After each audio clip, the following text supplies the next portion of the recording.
All right, good morning, everyone. We have some very simple issues to deal with today, as always, at PHED.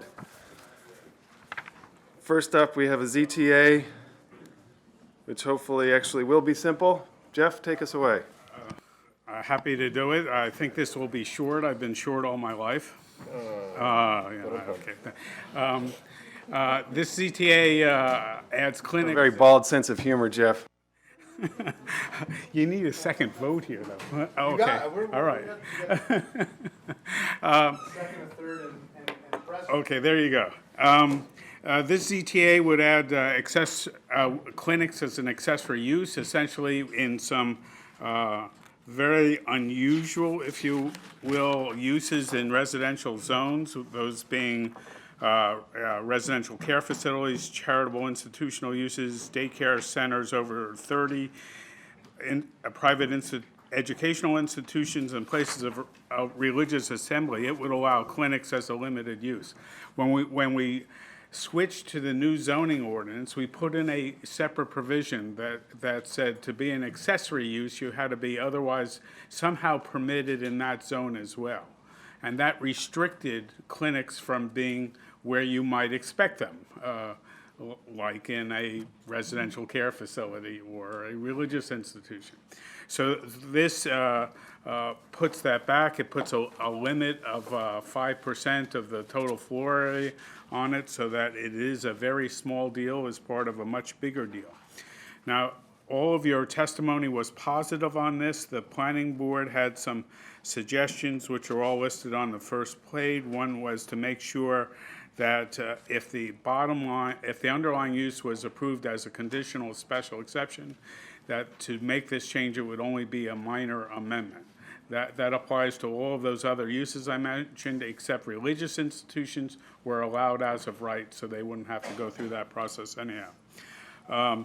They recommended putting the 5% limit on practitioners less than 4 as well as over 5. I think that's a good idea.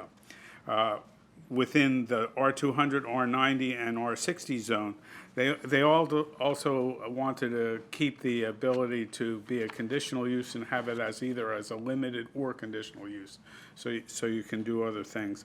The last change recommended is that the effective date is upon a council approval, not 20 days after. Okay, and that's all of the recommendations from the planning board. Does that cover your recommendations as well? Yes, I agreed with all of their recommendations. I see, got it. Okay, would you like to make a comment, Council President Navarro? You, I believe, sponsored this ZTA.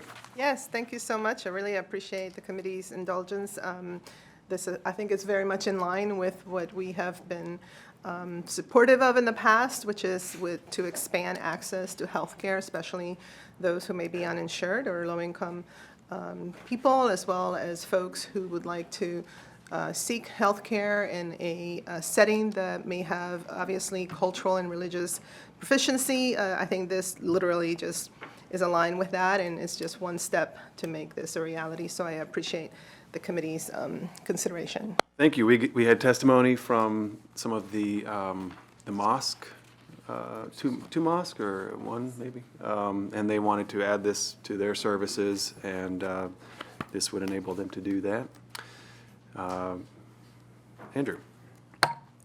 Thank you. Just want to thank Council President Navarro for sponsoring this, and note that I was at a healthcare access forum at St. Dunstan's Church in my district, and we were talking about some of the challenges of healthcare access countywide. The county executive, Gabe Albornoz, was there. Dr. Gales was there. The Primary Care Coalition was there. It was a really robust discussion, but one of the main themes was that we can't do this alone as a county, that we're not going to be able to provide the type of healthcare access that we would need, and this really needs to be a partnership with the faith community, the nonprofit sector, the business community, and county government working together. And I think this ETA really does allow us to move more in that direction to provide more access. And so it's good to be able to fulfill some of the things that we discuss out on the road, so to speak, with our constituents and to meet a real need in the community. So I'm very pleased to support it and appreciate the efforts that you've put in, and really appreciate the fact that our faith institutions in the county and our nonprofit sector really are helping us to provide the social safety net that we desperately need, but otherwise wouldn't be able to achieve without them. Nicely summarized. Thank you very much. I think we're 3-0 here? All right, 3-0, With all the amendments. correct. Thank you. All right. Now, we are moving on to the Veers Mill Corridor Master Plan. First up, we are returning to the land use conversation, right? No? No, I think we're Glenn? transportation first. Transportation first? Okay, first transportation. I have two packets, number two, I feel like. Yeah. We both have two number twos. Yeah. We should have been 2A and 2B, that's our fault. I see, okay. Just before we start, though, there's, in transportation, there's the elements in the plan we'll talk about, and then one of the things the committee, or actually the council, had said they wanted, when you were briefed by the planning board on this plan over a month ago, was to use the session as a time to actually then discuss what kinds of short-term measures might be taken on Yep. Pierce Road.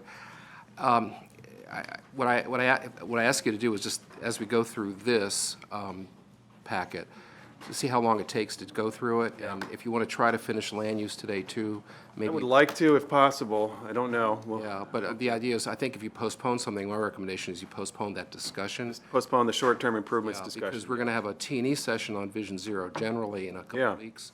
And we could sort of wrap the Veers Mill Road into part of that. I know it's a different committee, but Sure, sure. making sure it's a time that everybody can come. Okay, All right. noted. Thank you. So the first of two items, number two, sorry, is transportation, but also first thing is the fiscal impact statement on page 2 of the packet. What the fiscal impact statement is supposed to do is outline what the costs are of the new items that are added to the plan, that are county costs. And the executive staff had estimated it to be $175.3 million. That has a couple of assumptions in it. First of all, there were two different versions of the grade separation for Matthew Henson Trail and Veers Mill Road. One is a bridge over, a trail bridge over, and the other is to raise Veers Mill Road itself so the trail would pass under. And the $175.3 million includes the latter version, the one that's more expensive. That's $44 million. The trail over is $11 million. You'll see later in the discussion. I'm recommending that we just say it should be a trail bridge and not raise the road. If in fact it is just the trail bridge and not the raising the road, the cost, the county cost, using the rest of their assumptions, is $142.1 million. The FIS, though, also makes assumptions in terms of, in the future, what would be paid for by the county versus the state versus developers. And they made assumptions, for example, that the BRT system would be paid half by the state. To this point, the state's basically said, we're on our own for BRT. Now, that's this administration. Who knows, new administrations may be different, but as of now, they're not participating in terms of financial contributions for that. Can I just make a quick comment on that? We don't have to discuss it at length because it's obviously a meta issue, but I think we ought to be going after the state and WMATA. WMATA doesn't have it in their plan to pay for this kind of thing yet, but I think that they should. They've got capital funding that we help bring them. I think that's a WMATA funds are state funds, so it's same thing, but in the same place. yeah. So anyway, So, and I'm just saying that a more conservative scenario in terms of what the cost of the plan would be more like $250 million. yeah. And that doesn't include something that's already in the master plan prior to this, which is the interchange at Veers Mill and Randolph, for which we don't have an estimated cost because it hasn't been designed. And I'm just guessing, and that's what it is a guess, is that in today's dollars, that would be another $90 to $95 million. Okay, so that's sort of background on the FIS. There's no action to be taken on, it's just information. Yep. Then I go into some discussion about Veers Mill Road. This the plan has singled out Veers Mill Road as a corridor which has a myriad of problems having to do with safety and mobility, particularly in terms of walking and biking and safety of walking and biking, both up and down the corridor and crossing the corridor. And the plan spends really most of its time talking about that and what things can be done to make it, to improve it. And for the most part, the direction this goes is laudable and should be done. I just want to point out that that it does have an effect, some of the issues, some of the items, not all of them, some of the items does have effect on, impact on congestion.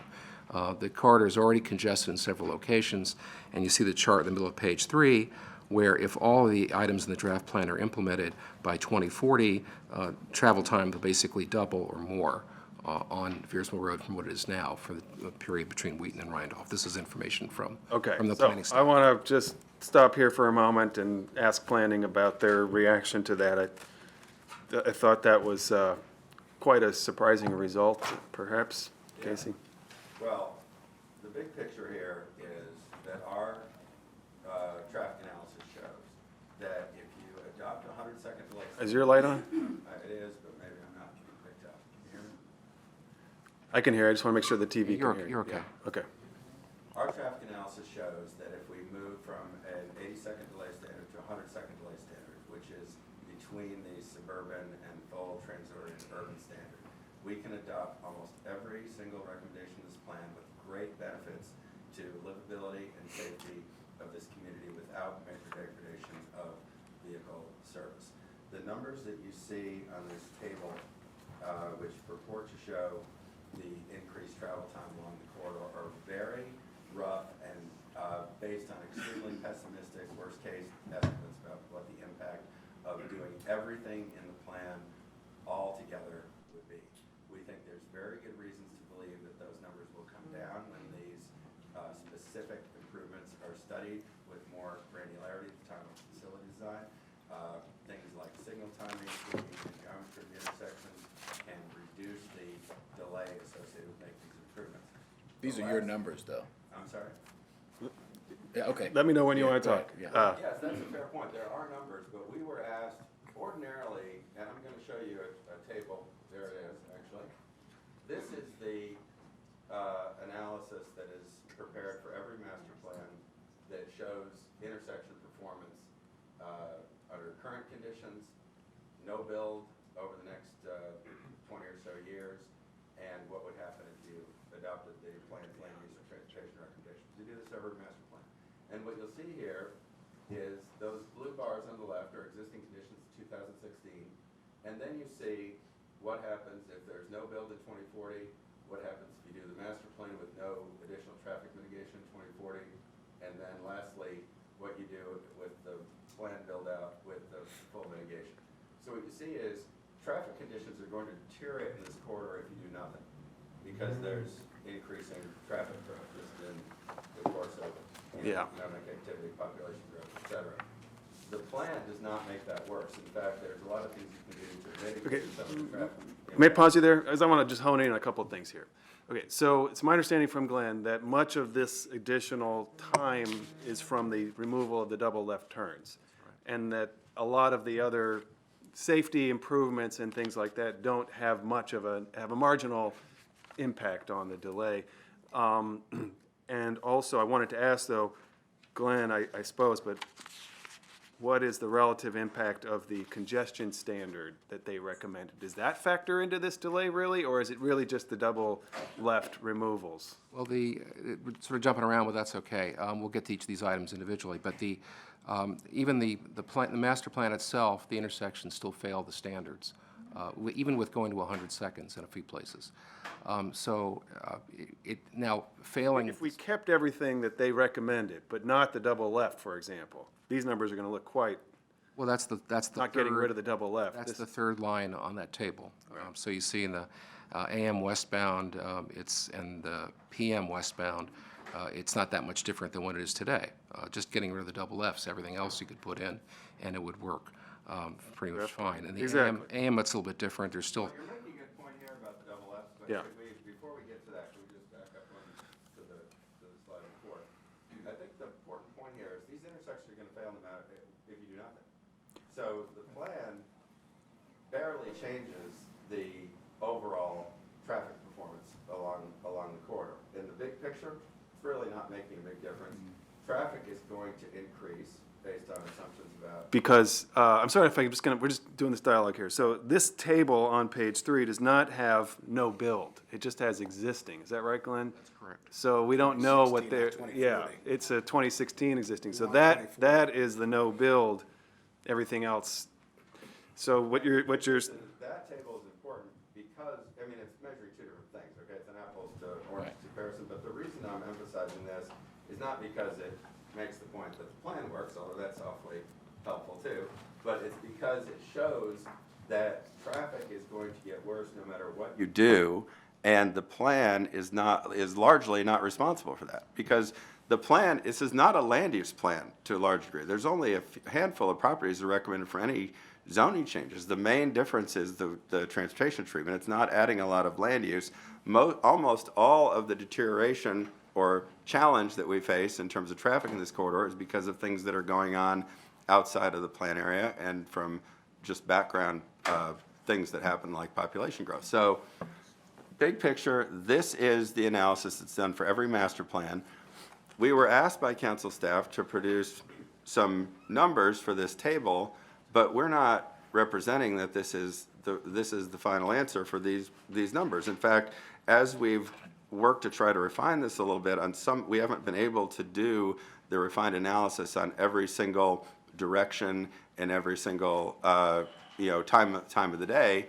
But even as we've looked at this subsequent to being producing this in response to the council staff's request, we've been able to find some places where those travel times can come down, even if you do the double left turns. Which brings me to your question about double lefts. I would suggest that the plan's language, which says these ought to be studied and done where feasible, is totally appropriate for sitting here today at a master plan level. these, you mean removal or? Removing the double lefts. It is possible that some of them will prove to be not feasible because they cause too much traffic delay.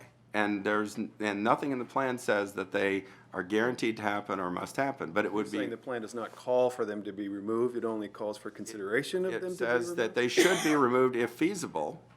That's a little bit stronger, but.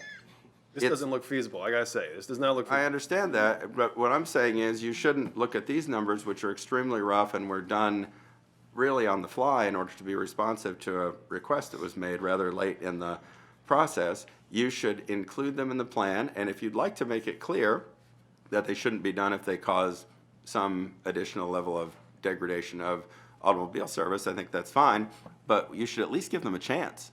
Because once you go to facility design, once you are actually looking at these intersections, if you can find a way to make these work, they can be helpful to improving the condition for pedestrians and improving the livability of these communities. And again, this analysis is well beyond anything we would ordinarily be required to do in a master plan. We necessarily operate at a pretty high level of generality and abstraction when we're talking about a master plan. Implementation looks into the specifics of what is the impact and what can be done, and do you really need all the turn lanes. So we're just urging you to put them in to give them a chance to prove that they can be workable without causing unacceptable problems. I do want to just recognize something that you said, which is that this is really not much of a land use plan. I mean, there's not a lot of land use change. This is really a community-driven transportation master plan, transportation policy master plan. That's most of the substantial recommendations that I see are transportation related, which is different. We haven't really done that before. And I think to that end, the question on page 2 is really what's before you, which is, what is Veers Mill Road and what should it be?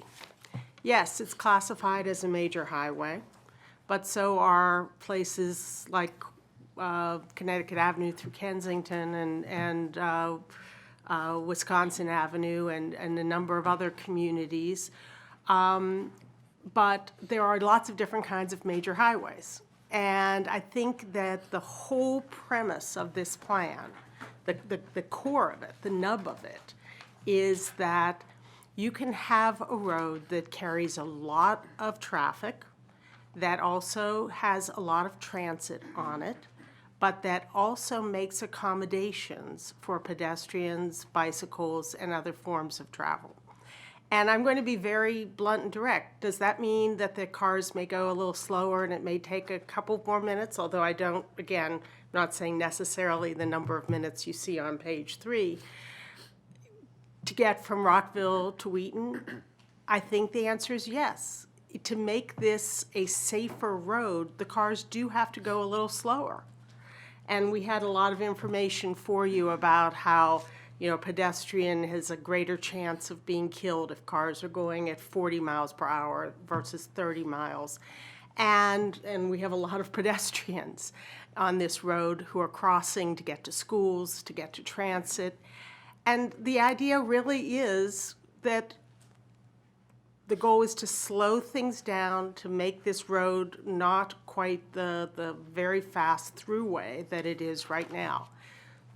And that will have some repercussions. It's not going to be a 55 mile an hour, which today it is. People drive that fast, and you get from Rockville to Wheaton very fast. If they slow down, it's going to take a few more minutes, but people are not going to be dying. And this is a road that has. I agree with you. I think we're looking for sort of a safe suburban street, it's sort of a hybrid here. I think the impact going to 47 minutes in the AM westbound, that's really too much to contemplate. But I don't know that we need to get rid of all these double lefts. As a user of this road, I can imagine the impact of getting rid of most of them would be pretty profound. So I'm not sure they're essential to the safety treatment anyway. At the third option on the far right of this My slide, colleagues want to get in on this. I'm just, it's not a huge change in the number of minutes. The double lefts are one of the big factors that affect time. But if you do look at the far right-hand side of the slide, the numbers don't change all that much. I'm sorry. go ahead. I may just add to Ms. Wright's comments. I think one thing to really keep in mind here is that the Vision Zero Action Plan, which was done in 2017, page 20, I was reading over that last night again. Page 28 of that plan specifically asks the Department of Transportation and the Department of Planning to relook at how we are approaching our plans and policies for Vision Zero. So that's how we approached this plan with the community, with many, many community meetings. So we looked at this plan with that angle, and we provided a menu of options that could be chosen. And Mr. Conklin, to my right, is an excellent traffic and transportation engineer, and will look at these options with his staff and decide which option is appropriate when they get to BRT facility planning. So we are not prescribing how the BRT in each intersection is designed. We want to give options for how that's designed. I think when you're looking at this graph, the bars to the far right show you when you add traffic signals, which are recommended in this plan, what that does to the travel time. And you can see that travel time is roughly as it is in the no-build condition. And once again, this is all in 2040, so keep that in mind.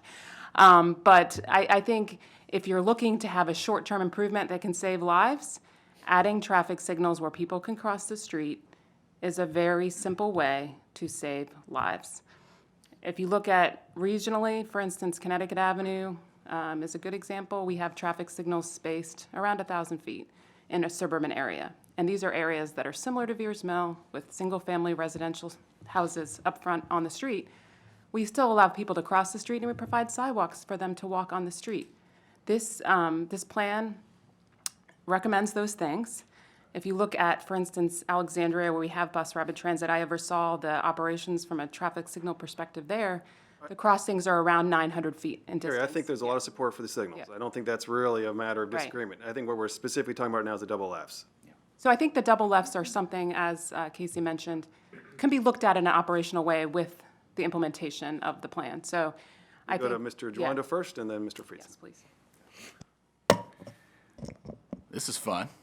Good morning, everybody. Thank you, Hans, Councilmember Reamer. So double lefts, I'm going to try to be focused because I have a lot of things we all want to talk about, but just on double lefts so I can turn to my colleagues. Drive this route every day, and I agree with Councilmember Reamer that eliminating double lefts at all these intersections would dramatically increase wait times, okay? And so the thing I'm struggling with on that provision is how do we balance the desire that all of us have to increase safety And particularly your point that you make, and when I read the plan, that the assumption that people are going faster in double lefts, I just want you to talk a little bit more about that, because that hasn't necessarily been my experience.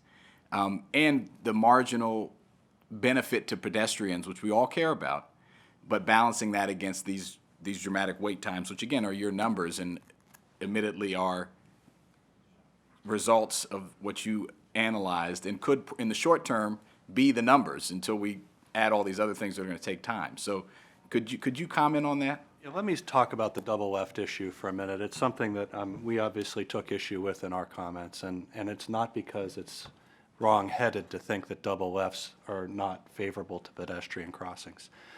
With a double left turn, you're increasing the width of the wider road, and you're increasing the amount of time it takes to cross that road. And in theory, you're increasing the exposure of a pedestrian to the traffic on that road if they're not following the traffic signal. So in those regards, eliminating double lefts is a very good measure to reduce the crossing distance of the road. What it doesn't account for is that we are not going to have what's known as permissive lefts at signals on a road like Fears Mill. What a permissive left means is that you either have no indication or you have a flashing red arrow that tells you to yield to oncoming traffic and pedestrians before making your turn. This road isn't suitable to that, so we're always going to have protected left turn phasing, even in the future, even where we don't have it today, for these safety reasons. If we do that, the double lefts actually can increase the amount of delay and exposure to the pedestrians on the side streets, because we'll have less time to allocate to the pedestrian movements if we have a double left. We're not opposed to the idea that, trying to minimize the number of double lefts. We never want to have more turn lanes than we need to process the traffic. But we don't think it should be a blanket treatment. And I think the language in the plan may be slightly too strong, but I think we can work on some language that gets to the objective of trying to minimize the size of the facility and the exposure of pedestrians, double lefts being a tool to do that, while retaining the flexibility that we need to allow the crossings of the minor street and provide the best safety balance with traffic operations at the intersections we can. Well, that would be helpful, in my opinion, more of a case-by-case, looking at analyzing each intersection, doing a deeper dive into the, so if we could, in my view, paring back that language a little bit, which I think does read now that the presumption is we're going to eliminate, would be helpful for me. I'll pause there because I know others want to ask questions. Andrew, and then Thank you, Mr. Chairman. I agree and echo a lot of what has been said, and agree that I was going to ask what your thoughts were on it, and I think perhaps softening the language with a goal in mind, but not a prescriptive conclusion, predetermined, I think is probably in everybody's interest. And it sounds to me like that is where the folks who are at the dais seem to be, and I'd love to hear Planning Board's response to that. But I also had another question specific. We absolutely are. I think there's very little gap between what Mr. Twando's just said and where we are, and I just don't think we should make more of this than it is. It's just a question of how it's characterized. We all agree that we should try to avoid them where possible, but that it's probably not possible to eliminate all of them, and we're happy to come up with some language that makes everybody comfortable with that. I was just trying to make sure we didn't just remove it from the plan so we couldn't consider it in the future. And to Councilmember Reamer's point, I mean, this is a new, situation that we're in. I mean, this is basically a transportation master plan. It's our first one under Vision Zero, which I'm a big proponent of, and I think that this is a real opportunity to figure out how we do that and how we make this happen. And obviously, it's a particular interest at this in this corridor because of some of the pedestrian related collisions that have taken place, and because of, you had this slide earlier, but all of the information that we know that a collision that occurs at 40 miles per hour or higher increases the likelihood of a fatality, by a significant amount. It's, upwards of, 90% likelihood of fatality, and that is an unacceptable situation for us to be in. And it's the whole reason, why I think the council adopted Vision Zero, was to move, not just a reflection of the fact that our county and our communities are changing in terms of the way people are living and the type of environments that they're living in and would like to live in, but also because of these, significant safety issues that we all recognize. I just have a specific question, because I think the double left-hand turn lanes, I think I'm pretty comfortable on, if we can find revised language that I think is more reflective of the interest of balancing these goals that we have of ensuring that we're not doing it. And I think your slide on 2040 no build versus the plan is a really important one. I think it's really helpful for me, because doing nothing is a choice, and we ought to weigh our choices against the status quo of, if in 2040, what happens if we do nothing? In 2040, what happens if we do these few things? And let's weigh those, because today versus 2040 is not a fair or reasonable or realistic comparison. But I just had a question on the 100 specifically, that as a standard. A lot of the staff versus planning board discrepancy was whether 100 and one set rate throughout the corridor is the appropriate way to view this. That's the next item in the agenda, in the packet. Well, it's not, is it the next? I don't know. I thought that's how we started this. I mean, we've jumped ahead to this, you I guess go we're whatever sort of order doing you it both. want, but. It's a related Well, let's just decide, and then we'll continue with you. So I think Want we're to decide on double turn lane, then yes, come back to this? yes. And there's one more point on the double left, which is the language which says that double left turn lanes enable high-speed turns. I don't think that's true at all. And so I think that language really ought to come out. So could you explain, because I think that's an important point of the double left turn lanes. Besides, the one thing that we heard was that it increases the lane width, which makes it longer for a pedestrian to cross, and so that is a safety issue, particularly if they're, crossing, at inopportune times.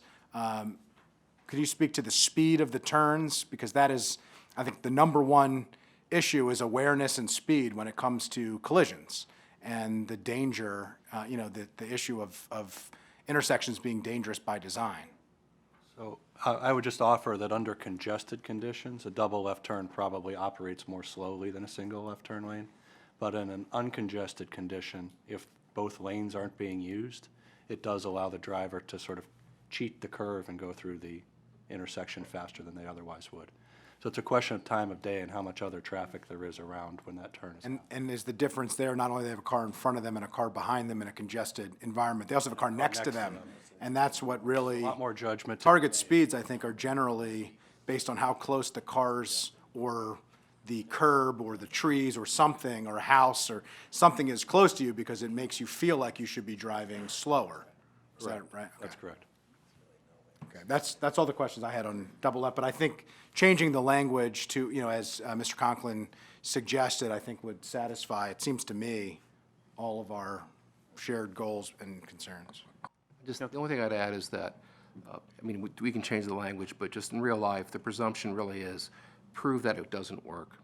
Because right now, if today's traffic, if you take away the second lane, you will have backups into the general use lanes, the regular lanes, and will cause massive congestion. Oh, yeah. It is the one thing of all the things in the plan. I should just say, I totally agree with everything everybody's saying here. The plan is in the right direction. Most of the elements we're talking about here are things that we should be doing: reducing speed limits, at-grade crossings with pedestrian safety, pedestrian crossings. Totally agree. There's no argument about that. Having bikeways and sidewalks the entire length, no argument about that.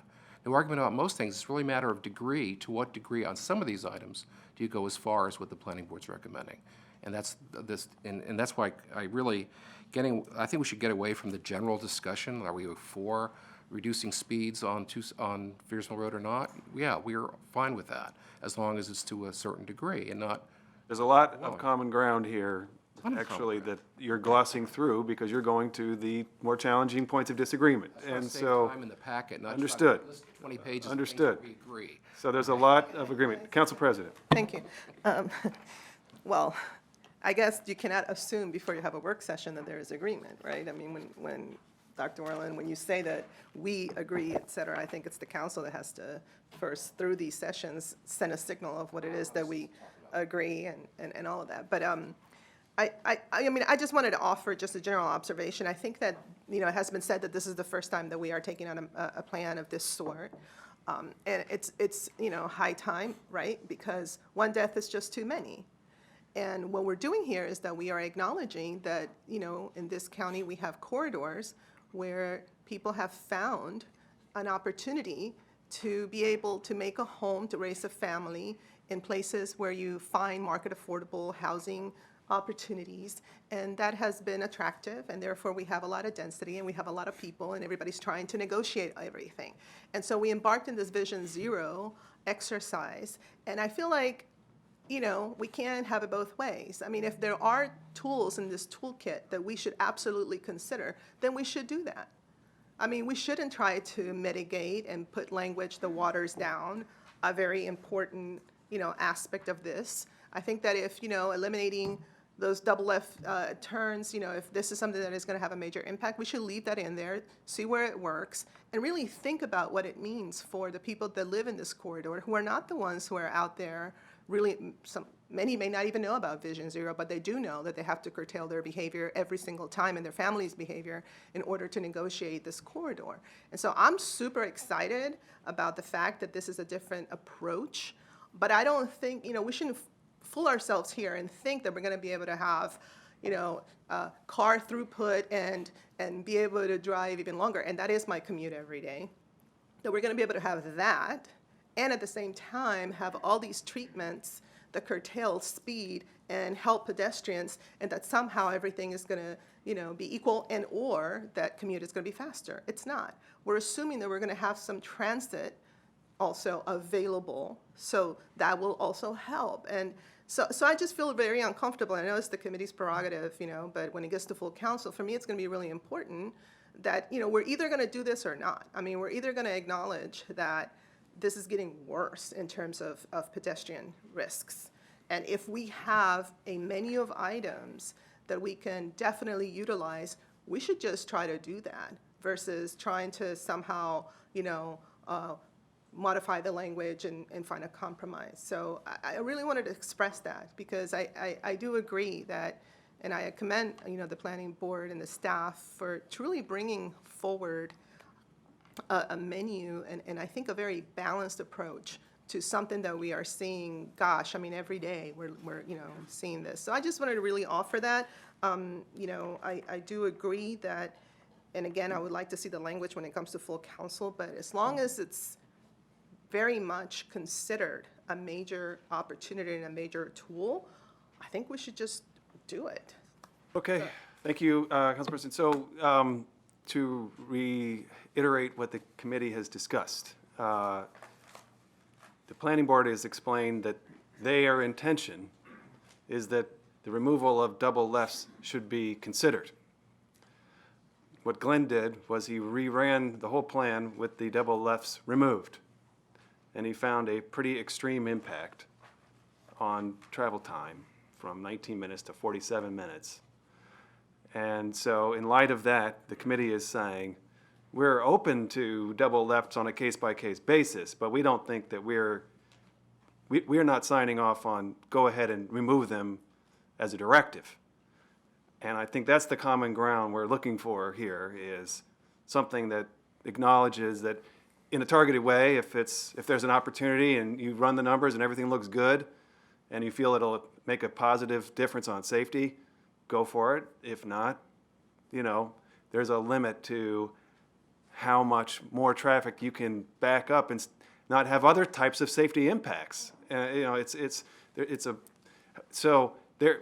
this is glossing over all of the other, or many of the other safety recommendations that are in the plan. Glenn just sort of acknowledged them. This signals, there's a whole range of safety improvements that are still in the plan. This is just honing in on one specific issue. Will. Thank you, Mr. Chairman. A quick question. I would agree with your characterization of the language. Do we have data on who is hit from double left turn lanes? That information, so we did do a Vision Zero data analysis for the county, so we could probably look at that. I think when our consultant specifically honed in on the double lefts, and this was a consultant that looked at it from a Vision Zero perspective for the entire corridor, part of what they're looking at when they look at that is not just if people are getting hit by speeding double left turns, they're also looking at how far a person has to cross the street. So the distance, and then, for instance, for elderly or other vulnerable users that are crossing, do they have a place, a median refuge to rest if they have to cross multiple lanes? In many cases, they're crossing over 100 feet. So if you remove a double left, and I'm not saying that we would do that, in fact, the plan is really clear that it's only done when feasible. It says that specifically. But if it was feasible to do it, you could place a median where that double left is located as a pedestrian refuge. In some cases, many cities have done this, and it has been successful.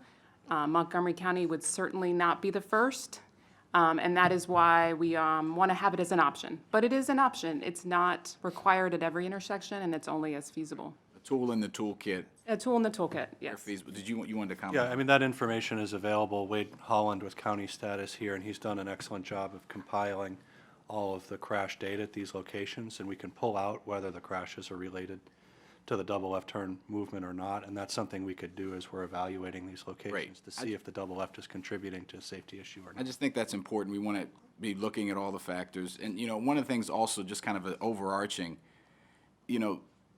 we will have to do everything we can to make these intersections, these streets, slow down traffic, make it safer. We're all in agreement on that. Just want to reiterate that. But there is a balance, and I think if we're not balancing, we're not doing our jobs, if we're looking, especially in these forward-looking long-term plans, many of these folks, I think about the ADU conversation, same committee, different issue, get complaints about the parking. A lot of people are driving. If you're going to daycare, if you're doing, so that live in these communities as well, and so we don't, while there is a lot of transit, and there's also a lot of driving. And that's not going to change overnight. We want to encourage more people to use transit. We want to make it safer to walk and bike. But I think we also need to be realistic about what's going to happen in the short term, in the near term, and the long term. And so I agree. I appreciate the balancing and the effort, and I just wanted to state that. So thank you. Council President. But isn't what I'm hearing, though, is that currently the plan says that it's where feasible. So that's where I'm not, I felt that what it's included in the plan literally says that, wherever it's feasible, then you do it. It doesn't, it's not like it's asking for a blanket. Well, and I think what council staff did was they Glenn ran the numbers with more than a where feasible. He ran the numbers based on changing every single intersection. And that apparently is not the intent of the planning board. So Glenn, do you have any comment on that? Just kind of, tension. Well, I'm just, again, you can put whatever language you feel most comfortable with. What I'm saying is that in real life, the double lefts in really all these cases, taking away is not going to work. Right. Again, feel comfortable with whatever you want to say. I'm just want to put a little reality on it. That's where it's going to come out for that one particular item. The other thing you should note is that whenever DOT or state highway sets the traffic signal timing for intersection, they always build in the walk cycle to allow somebody to walk across the street, however wide it is, according to how many feet per second it takes for them to go. So it's 3.5 feet per second is what's used now. It used to be 4 feet per second. But about 10 years ago, it was reduced to 3.5 to recognize there were a lot of elderly people move more slowly. And so if it's more lanes that have to be crossed, the walk phase is longer by that amount. So there is sufficient time in most cases to do that. I don't disagree at all with Carrie saying about if you're going to have a wide road, try to also make sure you have a refuge there for people who are particularly slow. Because, a perfect example is right out here when you cross the street to go to the EOB, the refuge is like this wide. And of course, it's zipping by right by you, that's not sufficient. But and it should be at least 6 feet wide. And as we get into the BRT corridor design, that's really when we're going to get into this whole question, right? We're going to end up having to adopt a specific set of changes at almost every intersection and along every stretch. And so we're providing some high-level guidance here. We want to see, safety become a higher priority. But A lot of this that is is already reflected in the planning work that was done, and for the alternatives that were selected, specific lane configurations and station locations, and all of that is there in a template way. But the details about the timing parameters still are to be resolved in final design. along with many other things, but the basics are already established. And I would just add, again, I think we can find some language. We'll work with our colleagues at DOT and with council staff. I think that it is a balance, and we can mention that, and we can talk about the goal is to maybe not eliminate double Fs, but to minimize double Fs. And that's sort of the key difference. So we can certainly, I think we've heard the message, and we can work on some language. Okay? Thank you. Should we move on to the next? Yeah, let's move on, and then as we move on, can you explain a bit, Glenn? Okay, the next item is a congestion standard for the corridor. This is something we haven't done before. It's in the plan. Glenn recommends not having a change in congestion standards in this master plan, and then runs the intersections based on the existing standards, and identifies a whole set of changes that he recommends as a result of running those intersections on the existing standards. Did you do a similar exercise? Did you when you adopted 100 seconds, did you run all the intersections and see what the implications were for that? Do you know what the implications would be of a different congestion standard that is not as permissive as what you adopted, but that is stricter than what we have now? I want to just kind of generally have this conversation before we get into the yes or no. Carrie. So if I may, I think it's important to recognize, once again, going back to the action plan, page 28, that asks us to sort of look at things differently. So we did approach that for this plan, and we are trying to be innovative, have it be a transforming plan in terms of how we're looking at safety and transportation. So that is why we are recommending a different congestion standard. We did run the model with that congestion standard, so the data that you're looking at on the screen has that congestion standard of 100 seconds. We think that's appropriate because on either end of the 4-mile corridor, the congestion standard is actually 120 seconds. So this is reflecting that it's a suburban area with single-family homes. That being said, it is a suburban area with single-family homes, but it has 20,000 transit riders. So it is not a typical corridor in Montgomery County with that proportion of 25% of the people taking transit. So we think it needs to be looked at differently than other corridors. I respect Dr. Orland's assessment of comparing it to other corridors, but I don't know that it is comparable to every corridor in the county.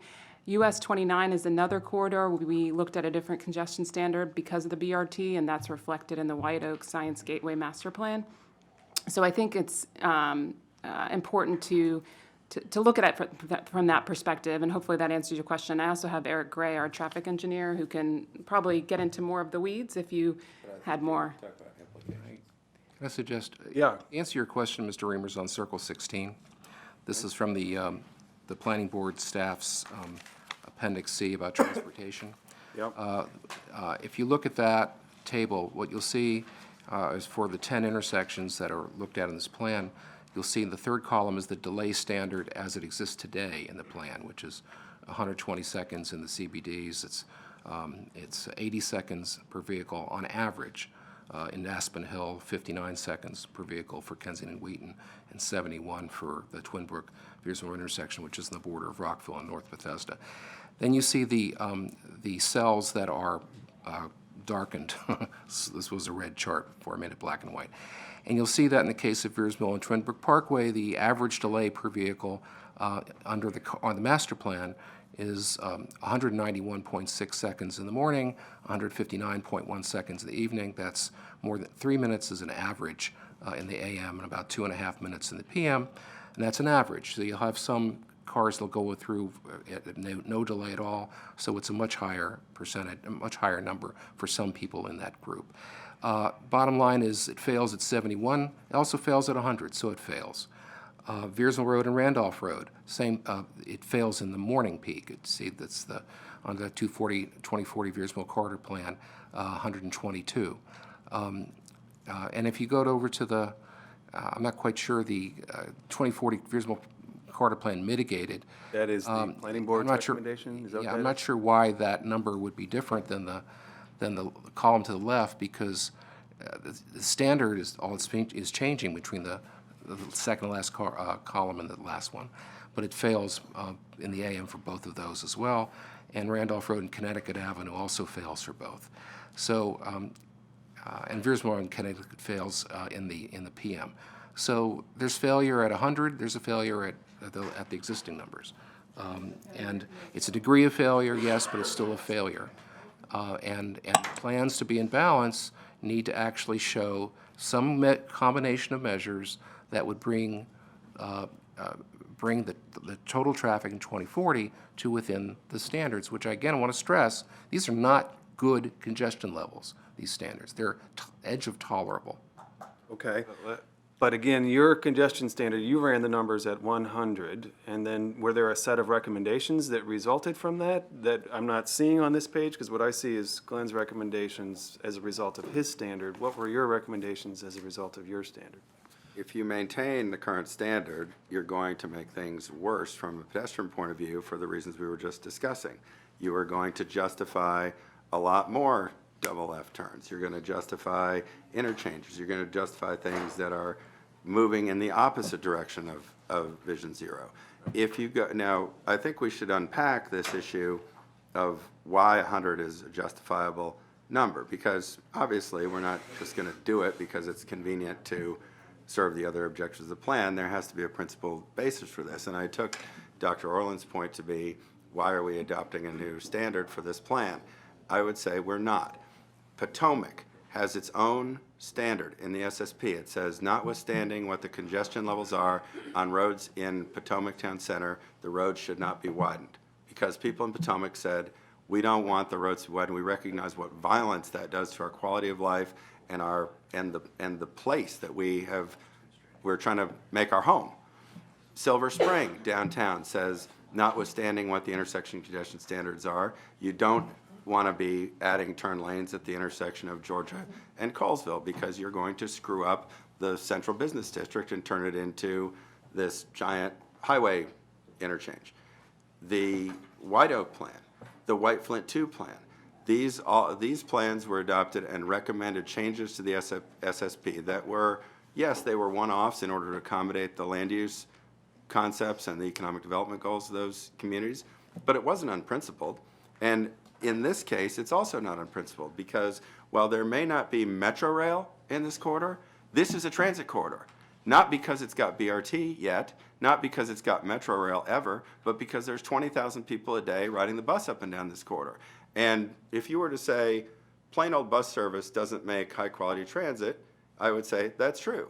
And yet there it is. People are reliant on transit. There's 25% of the people who live in this plan area who are not driving their car alone to work each day. They have a huge number of people trying to walk through the neighborhoods, trying to get on the bus. So I submit to you the facts on the ground are such that we have a transit corridor, whether we define it in the conventional way that there's metro rail service or there's a BRT line or not. And the last thing I'll say about this is we're not suggesting it should be the full 122nd delay standard, which would apply if we were in downtown Bethesda or White Flint or Wheaton or Silver Spring, because it's not a central business district that's highly urbanized with heavy rail transit. It's an intermediate standard. It's between the suburban and the urban transit-oriented standard that's applied in those CBDs. So I would say we should have the option to go halfway between, and in the future there will probably be other cases, especially on BRT corridors, where we want to do the same thing, but it's amply justified based on the reality of Beers Mill Corridor today and people's actual travel behavior as well as the development pattern, not to mention that it's necessary to achieve these other goals of Vision Zero and equity for this corridor. I would just add real quickly, you know, we get very wound up about our congestion standard. The reality is that is a standard to help us decide where additional capital improvements need to be made. If you look at page circle 16, under the no-build alternative, as if we did nothing and had never done this plan, there are 4 intersections that fail. And that's under the existing standards. Under the corridor plan, the same exact 4 intersections fail. And they fail by, in most cases, there's one where it's a slightly bigger change, but in most cases, it's a matter of seconds. They're almost identical. What that means is if we didn't change the congestion standard, at some point, we would look at those intersections and say, they need to be fixed. They need to be widened. They need to have lanes added. What we're saying is, let's recognize that we actually don't want to keep widening the lanes and making the intersections bigger and bigger, and that we're going to accept a little bit more congestion in those particular intersections. That's all that raising the congestion standard to 100 means. It's not that we're directing more traffic to those intersections or anything. They're going to have this traffic no matter what. The question is simply, as a policy, are we going to accept a little more congestion at these intersections so that we don't decide to widen them and widen them and widen them? That's the only decision before you. It's not as if we're directing more traffic to any of these intersections. Absolutely. Okay, Glenn, comment, and then we'll go to council members. Sure, a couple things. First of all, in response to some of Casey's comments, Potomac, it was decided that as part of the SSP, that there are about 5 or 6 intersections where explicitly in the SSP it gives a local area use standard. So in fact, there are places where turn lanes can be added to be able to meet the problem. What you're really referring to is the master plan saying that, that generally speaking, that no road should be more than 2 lanes, the length of the road, as opposed to what happens at intersections.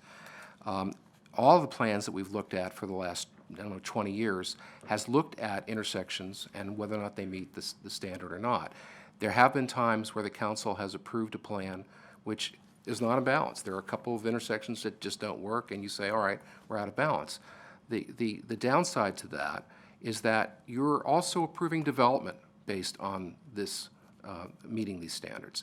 And unless you can show that by build-out of the master plan development, you can meet those standards, then it throws into question whether or not we can even use those standards for subdivision staging policy, because it's supposed to nest into the master plan. Also, there are several plans, I named them in the report, Great Seneca Highway, Chevy Chase Lake, Bethesda CBD, and I think there are others, but those are the 3 that came to mind, where to put the plan in balance, to be able to show that you met the standards, you did have, in the case of Great Seneca Highway, some interchanges, not just intersections, but interchanges, because the traffic was forecast to be so bad. Chevy Chase Lake and Bethesda CBD, some intersection improvements. And they're in the plan, but with the caveat that it's understood that the actions the council will likely take is everything else but those, and the intersection improvements that are there as a last resort, sort of as a backstop. And the importance of having that backstop is that you can show that the plan can work if these other things don't play out better than what has been forecast. And then the final thing I'll say has to do with this chart in Circle 16. I just really do not understand why the numbers in the last set of columns would be different than the columns before, because, when you change the standard for schools, okay, you have demand, how many kids are there, and supply. And the standard is, do you meet that ratio or not? Well, if you change the ratio, you still haven't changed the demand, and you still haven't changed the supply. So why would the travel time distance be different than what it is otherwise? So I really believe the numbers in the second set of columns from the right rather than the ones all the way to the right, because I'm not sure where those numbers really sort of came from. So I urge you that if you're going to want to change the standards, to do it by corridor, which is we've never done before. It's done by policy area, and it's done in the SSP. Next year, you're doing the SSP. Okay, so I just want to respond to that specific point. I'm skeptical that when we do the SSP, we're going to have the kind of refined view of every corridor to set a contextually appropriate standard for that corridor. And so I think that I get it that this is a different way of doing things, but I think that's what we set out to do. I think we set out to design a safer corridor here. And so it's unconventional, but it might be unconventional in a good way. and maybe we come back in the quarters, we want to do a quarters look, we have a SSP look, you know, maybe we can continue to build on this and refine it and think about it in a different way. But I feel like if we don't follow through on this, this is sort of a wasted exercise in a lot of ways. So I'm going to agree with the planning board here. Andrew, followed by Will, followed by Council President. Well, thank you for that, and I agree. I mean, I think one of the challenges is, I think it's true that we've never done this before, but from my understanding, we've also never had this type of corridor master plan, and certainly not one under Vision Zero. And so we are specifically looking to do this in a different way of looking at the safety of an entire corridor from start to finish, recognizing that not everybody is utilizing the corridor from start to finish, but we're looking at, from a planning perspective and a policy perspective, the corridor from start to finish. So it makes sense to me that this would be something that we haven't otherwise done before. I was going to ask where the 100 came from, you know, this new standard, because I think that's important. It sounds to me, and correct me if I'm wrong, but Chairman Anderson, it sounds to me that the standard is basically a middle ground between, you know, a highway standard and a urban standard, and this is somewhere basically in between, which is how you view, at least philosophically, this corridor and, you know, what type of development and what type of use we're seeing here. Is that correct? That's right. And I made the argument during the SSP discussion in 2016 that we should have what I was calling a transit transitional sort of designation, which would be exactly this sort of situation. It's not Metro Rail, maybe not even BRT yet, but it's a corridor that's got a lot of transit usage and is expected to continue, and we want it to go more in that direction. And I was told, no, you don't really need to do that. It's fine with the, you know, hierarchy that we have in the SSP today. But this is a great example of how sometimes it's important to be able to have that intermediate option. And as I say, I wouldn't expect that it would be just a one-off, because I think there are other corridors that would be appropriate and would be a tool that we should have available. Yeah, and as we head towards planning for BRT, I mean, we're specifically looking at these corridors, or at least we should be looking at these corridors and making policy determinations for how we should be treating these corridors. And the fact that they have a BRT system that is running on them, I think, does make sense to treat them as uniformly as possible, even though I do recognize Dr. Orland's point that there are very different aspects of this corridor. There's some areas where there is massive amounts of pedestrian need and pedestrian use, and there are parts that are limited in terms of the pedestrian use, and you know, there are variances there. But I do think that we should look at this as a policy situation as we are adopting BRT corridors, as we are adopting Vision Zero throughout these new processes moving forward. I think we should have a standard. Is the 100, is that a standard used elsewhere in like situations, you know, in terms of these transitional transit corridors, as you mentioned? Halfway between our suburban standard and our fully urban transit-oriented standard, which is 80 versus 120. So it's an attempt to be right there between those two things. And Councilmember Friedson, Sure. if I could, these standards are really related to the balance of the land use plan and the transportation plan. They're not standards we use in trying to build or operate the system. These are all level of service F. They're all congested. If we have a BRT operating in mixed traffic, a high congestion standard will negatively affect the operation of the BRT. There's no question about that. We try to achieve the best outcome we can for the users of the road within the amount of right-of-way that's available and the way we can operate it. But the standards are really not that related to the performance of the transportation system. They're related to when you require somebody to implement a mitigation measure. They may have some influence on screening of new capital projects. They don't necessarily have to be the widening of the road. But they're not directly related to the performance of the facility. They're a context for what the maximum level of congestion you're willing to tolerate in that location is. So I don't know that this is helping you reach closure, but it's not a one-to-one correspondence. no, I appreciate that. I just add also that this is used for development approvals. So if a developer comes in and has to meet the traffic test, just like they have to meet the school test if it's residential, the standard that would be used would be 100 in this case rather than the ones that exist. And I guess the question I've got for the planning board, if they thought about this, if this is approved now as part of this plan, what would you use as the standard for developments that come forward in this area between now and, say, next November of 2020, when the new SSP is available? There is not going to be, to answer that question very clearly and directly, there's not going to be development. What it would, putting this congestion, not putting this congestion standard, requiring these mitigations that were traffic improvements in the memo, such as adding turn lanes. I think it's actually on page 6 of the memo, adding turn lanes and such. That is something that we would be asking likely the government to do as part of the BRT project, because there is no development that's likely going to come to this area. So that becomes a policy question, as Mr. Friedson,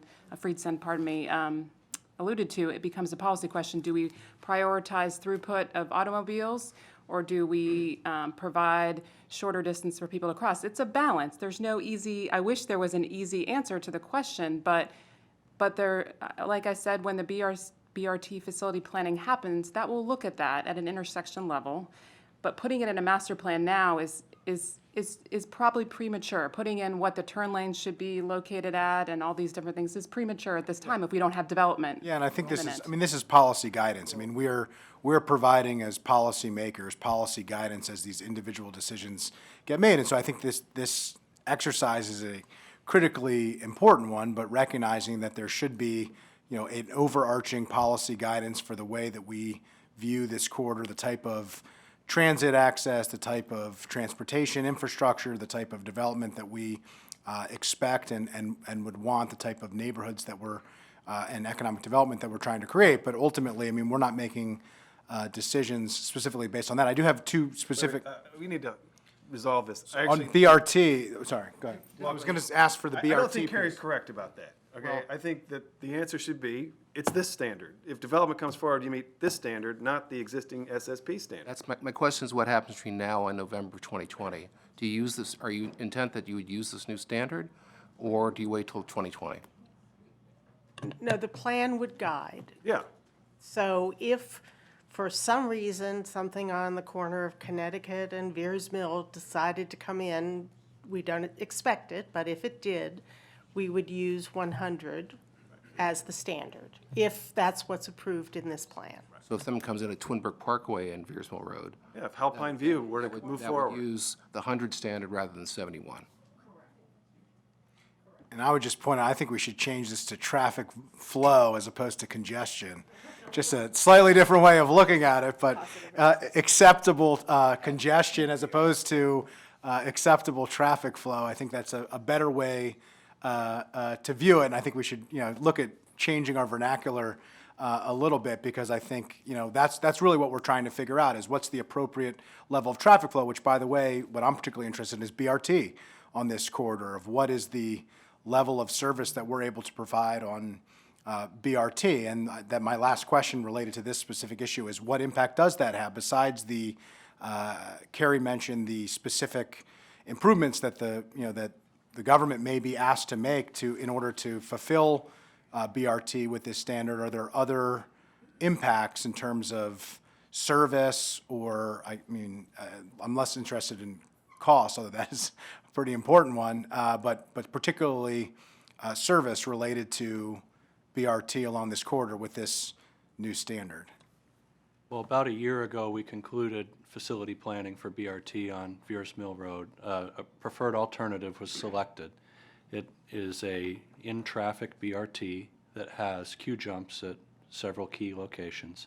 The driving constraint on the design and performance of that BRT is the right-of-way requirement and the cost associated with right-of-way, more than it is any standard. This standard will have no direct impact on how that BRT performs, unless the standard drives other changes to the operation of the infrastructure that would result in the traffic getting as bad as the standard, which in our operation of traffic signals is never our intention. We're trying to provide the best operation we can within the facility available, not trying to achieve the standard, which is the most congestion that the subdivision staging policy. Traffic flow. Or the worst traffic flow acceptable under the adequate public facility ordinance. Where's It's Matt? not a direct correspondence. Just to clarify and make sure, when we did the modeling for all of these numbers that you see for 2040, we assumed BRT. So BRT is baked into the model, having it up and running. Right. If I could also interject, for the record, Eric Ray with the Planning Department. I think it's important to recognize that the proposed change in standard is targeted to the signalized intersections along Beers Mill Road. It's not a blanket policy area-wide change that we're proposing. It's just for those intersections along Beers Mill Road in recognition that it's a planned BRT corridor. So I think that's important to note. That's all I've got on this particular point. And the reason why I say traffic flow versus congestion is I think that we're unnecessarily pitting pedestrians against drivers. And I think that we have to get out of that mindset as we move towards Vision Zero, that it should be what is the appropriate level of traffic flow that makes it safe for a shared street, for pedestrians to cross, for bicyclists to utilize, and for cars in transit to travel in that lane. I think when we call it acceptable levels of congestion, we're basically saying a pedestrian improvement is costing a driver minutes on their commute or being stuck in traffic and exhausted, et cetera. And I think we just need to change the way that we're thinking about these issues and have more modern terms for more modern approaches that I think we're all working towards achieving. All right, Will Joando. Thank you, Mr. Chairman. And multimodal, right? That's what we all want. Just to follow up on Councilmember Friedson's point, the 100-second standard, so it sounds like we just said, let's pick something in the middle. There wasn't a lot of data analysis that went into that decision. Correct me if I'm wrong, but it sounded like you said 80, 120, let's go with 100. Is that what happened? Well, as I said, I don't think it's as unprincipled as you make it sound when you say it. There's a lot of data behind 80 and a lot of data behind 120. There's an element of arbitrariness in all this, like where did 80 come from, or where did 120 come from? Sure, yeah. You know, that you have to draw a line somewhere. Why is the speed limit 55 instead of 56? There's a certain amount of, picking a spot. But I think the principle that justifies this is that this is a more urbanized, more transit-oriented corridor than some other suburban arterials. Less urban, less trans-oriented than perhaps Wisconsin Avenue coming through downtown Bethesda or Georgia Avenue through downtown Silver Spring, but nonetheless, Right, I get the point, but I'm saying, I'm imagining, did you run a model of what's it at 85, what's it at 90, what's it at 90? That's what I'm asking. The answer is no. except that you can see up there that at 100, you get a pretty decent level of. So we have 3 points in time. We have the 80 and the 120, and then you just kind of took the principle and said, let's do 100. That's all. That's what I'm trying to Yes. understand. I just want to be clear one more time. The congestion standard has no impact on the performance of the corridor. Yes, understood.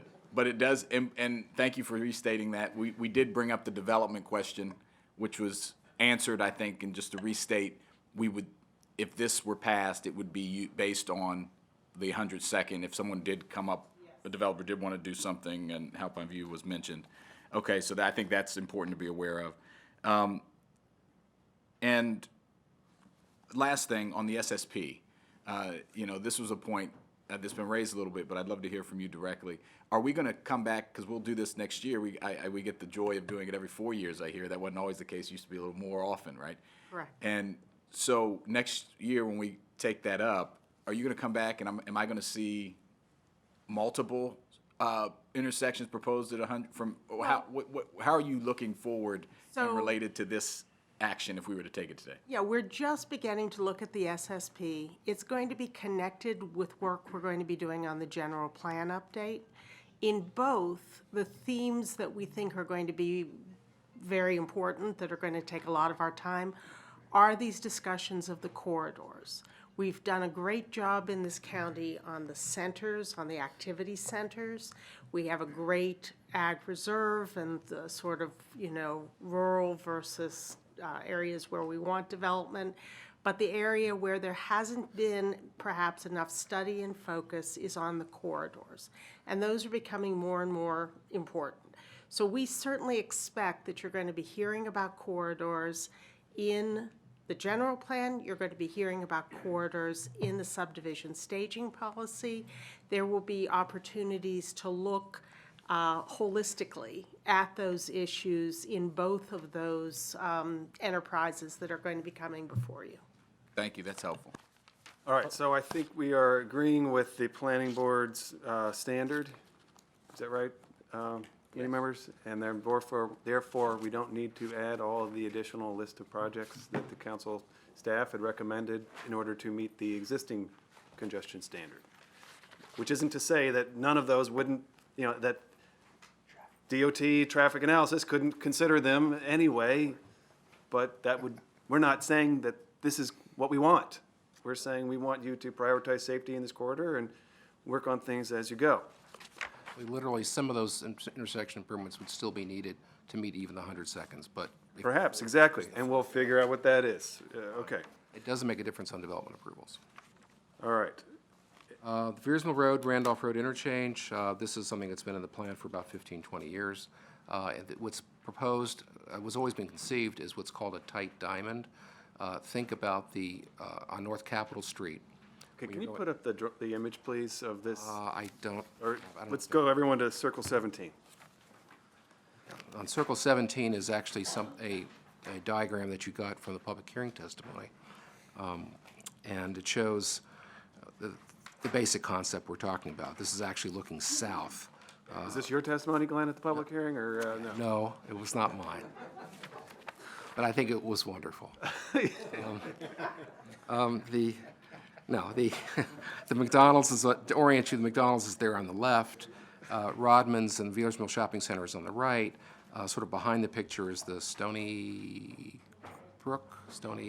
Mill, thank you, Stony Mill Shopping Center. And looking towards the south, which is directly across, there are some single-family homes there. And the idea is that Randolph Road would go under Viersmill Road, 4 lanes, 2 lanes in each direction, and there would be ramps coming up to Viersmill Road in both directions, which would hug the underpass. It wouldn't flare out like to some degree that happened at George Avenue in Randolph. This has a lot of benefits. Well, first of all, it eliminates the need to actually do any intersection improvements in terms of adding turn lanes at Viersmill Road. So it doesn't at least increase the amount of lanes needed to cross Viersmill Road. It reduces the number of lanes by almost half for pedestrians and bikers going up and down Viersmill Road. Instead of having to cross 7 or 8 lanes of traffic, which are going in all kinds of different directions, these are just 2 sets of ramps of 2 lanes each, and they're all it's much simpler for pedestrian biker to cross.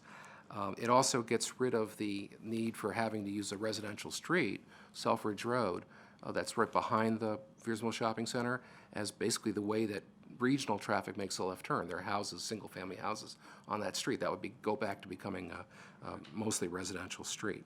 And frankly, it also improves the travel time. It's the one thing you can do to actually improve travel time for vehicles in this corridor. Okay. By providing a no block for Randolph Road. So I disagree with the idea of considering getting rid of this interchange. I totally agree with what the planning board's saying in terms of the interchange needs to be something that doesn't impose a negative impact. Doesn't worsen the... Doesn't worsen for it, make it better, if anything, for bikers and pedestrians, and tries to minimize the impact on commercial and residential. So when I look at this is a lot better than what we have today. What am I missing here? When I see the crossing of Veers Mill, if you're trying to go from one side, if you're trying to cross Randolph, you suddenly have a substantial refuge in that crossing that does not exist. Are the double lefts included in there? Because I don't see the double left from Veers Mill onto Randolph. Is this design missing something? Well, the improvements that were on that other page that you didn't want to consider, those are only if the interchange is not in the plan. If the interchange is in the plan, they're likely not to be needed. So this is not like the Glenmont interchange. The Glenmont interchange, if you want to walk on Georgia Avenue from the south side to the north side, you got like 6 or 7 different pedestrian crossings because of hot rights and other breakings of the lanes. This, I see just 2 very, very manageable crossings. What am I, Carrie? I think this is a great point, and I think a very interesting discussion. Obviously, as transportation professionals, there are different ways that things can be designed. They can be designed in a very safe way. There are many examples of interchanges working very well in other places for pedestrians.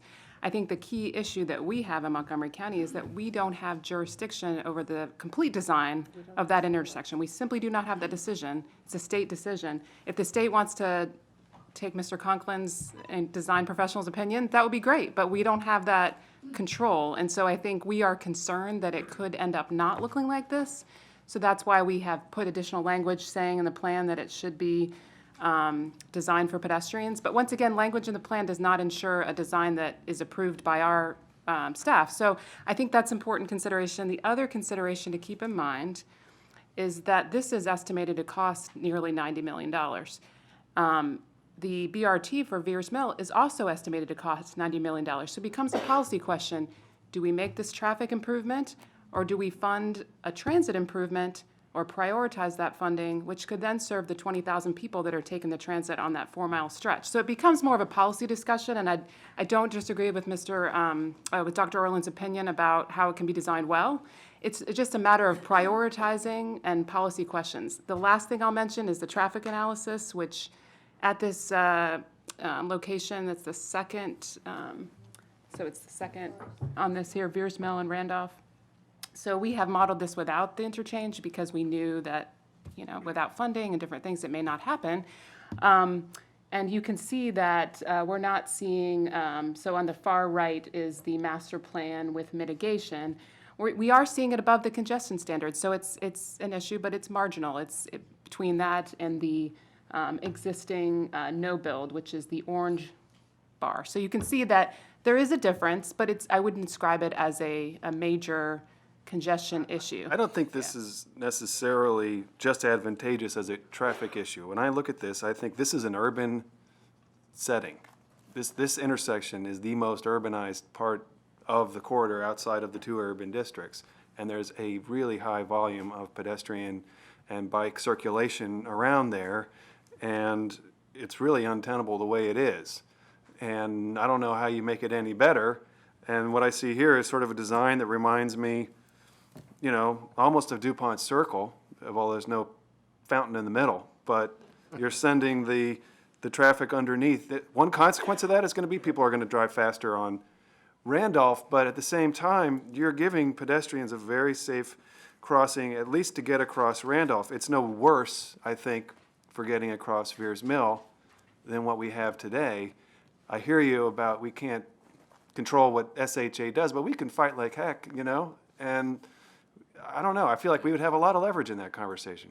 I think, again, we had a big conversation at the planning board about this, and the planning board, and maybe the language isn't as clear in the plan as it should be, the planning board wanted to keep this as an option. No one is saying there's $90 million to fund this in the next couple of years. It's not going to happen. It's not in any CIP. But I think the board said we want to keep this as an option, and if it is ever built, we want it to be designed in a pedestrian-friendly way. And so we can, again, make the language Well, I think clearer we need to about specifically refer to this design, because SHA thinks what they did in Glenmont is pedestrian-friendly. That, Right. they're, we built a sidewalk on one side. Well, that's it's exactly why we're very concerned. tough. Very tough. That's their idea of an urban Yeah, interchange. right. So I think we need to and really get what's more- specific about what we're talking about. And the priorities question is very important too, because SHA continues, I guess they've taken Musgrove Road out of the short-term capital budget, but they persist in advancing these giant intersection projects as top priorities and tell us they don't have any money for BRT, there's no money for sidewalks, there's no money for pedestrian improvements. So it's alarming when we see things that are in these plans that can then be used to justify advancing things that are not the county's Okay, but we priorities. would not put this ahead of building BRT in the corridor. We would say you build the, ideally you do them together, but you do one at BRT first, this second. I'm gonna go to colleagues. Will? Thank you. And just taking up on that point, I agree. It's not an either or. You kind of framed it as, are we going to fund BRT or are we going to fund this thing? I see that as a false choice. I think we would prioritize the need for transit. I'm going to be very optimistic, and we're going to kick out Trump, and we're going to get a new governor in a couple of years too, and that's going to be an 8-year Democratic reign. That's my view, and I think we're going to have Put that in the plan. Yeah, put that in the plan too. and we're going to have a good partner in Annapolis and in Washington. So this might be Dr. Orland or the planning board or both. The draft plan recommends considering eliminating this interchange from the current master plan. But if it's constructed, it must be built so it does not inhibit pedestrian, bicycle, or pedestrian accessibility. Is that a fair characterization of what's in the plan? You know, I think that the language evolved, and after the board spoke, I think we can work on making the language. I guess what I'm hearing is that the PHED committee may be interested in language that says something more like the grade-separated interchange should remain in the master plan. However, it should not be prioritized over transit, and if it is designed, it should be designed in a very pedestrian-friendly way. And we could include a picture, although I think this could even be better than this picture. I think this picture. Got a better one? Give us a better one. This should be the worst case, not the best case.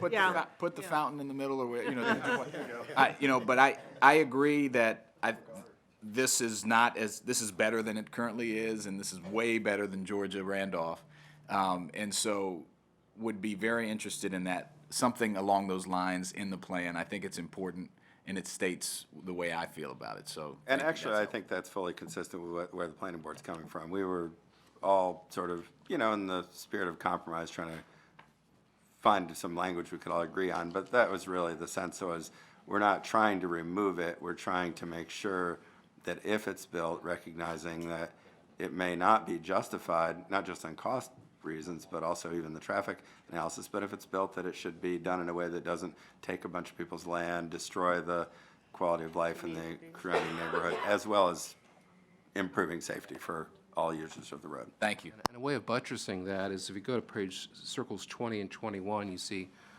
two tables in the plan, including all the short-term recommendations and the long-term recommendations. This, I think everyone, at least at the staff level, agrees that this would be if anything, a long-term recommendation, certainly not short-term, but it's not on the list. So I would add that to table 2, the interchange. Thank you. I think there are points in the plan that we are very aspirational, and we recognize that this is just a policy document where we're putting forth what we hope to achieve over a long period of time, some of which can happen in near term and some of which we recognize won't happen in the long term. And I think here we kind of take a slightly different approach and reflect somewhat of reality, which I can certainly appreciate, but I think there's widespread agreement here of what we're hoping to achieve. And I think that we can get to a point where we're providing language, and I do agree the picture, and let's, the fountain, public art, let's, make it look real nice. But, reflecting the fact that this isn't happening in 1 or 2 or 3 or 4 years. I mean, this is a long-term situation, and we have certain goals in mind, and we shouldn't be viewing, I don't think we should be retracting from our overarching long-term policy goals. I think we should be affirming them as part of this document. And I want to make sure that we aren't, reflecting current-day realities, fiscal and otherwise, in certain parts of the plan, and then being aspirational of our long-term and medium-term goals in other parts of the plan. I think we need to be consistent. And if we're going to be aspirational and we're going to be putting down very specifically what we hope to achieve as part of this plan over a long period of time in terms of the type of pedestrian access and shared street access and Vision Zero goals and the type of environment and communities that we want to create, then let's do it here too. And so I hope that we can do that. I think there seems to be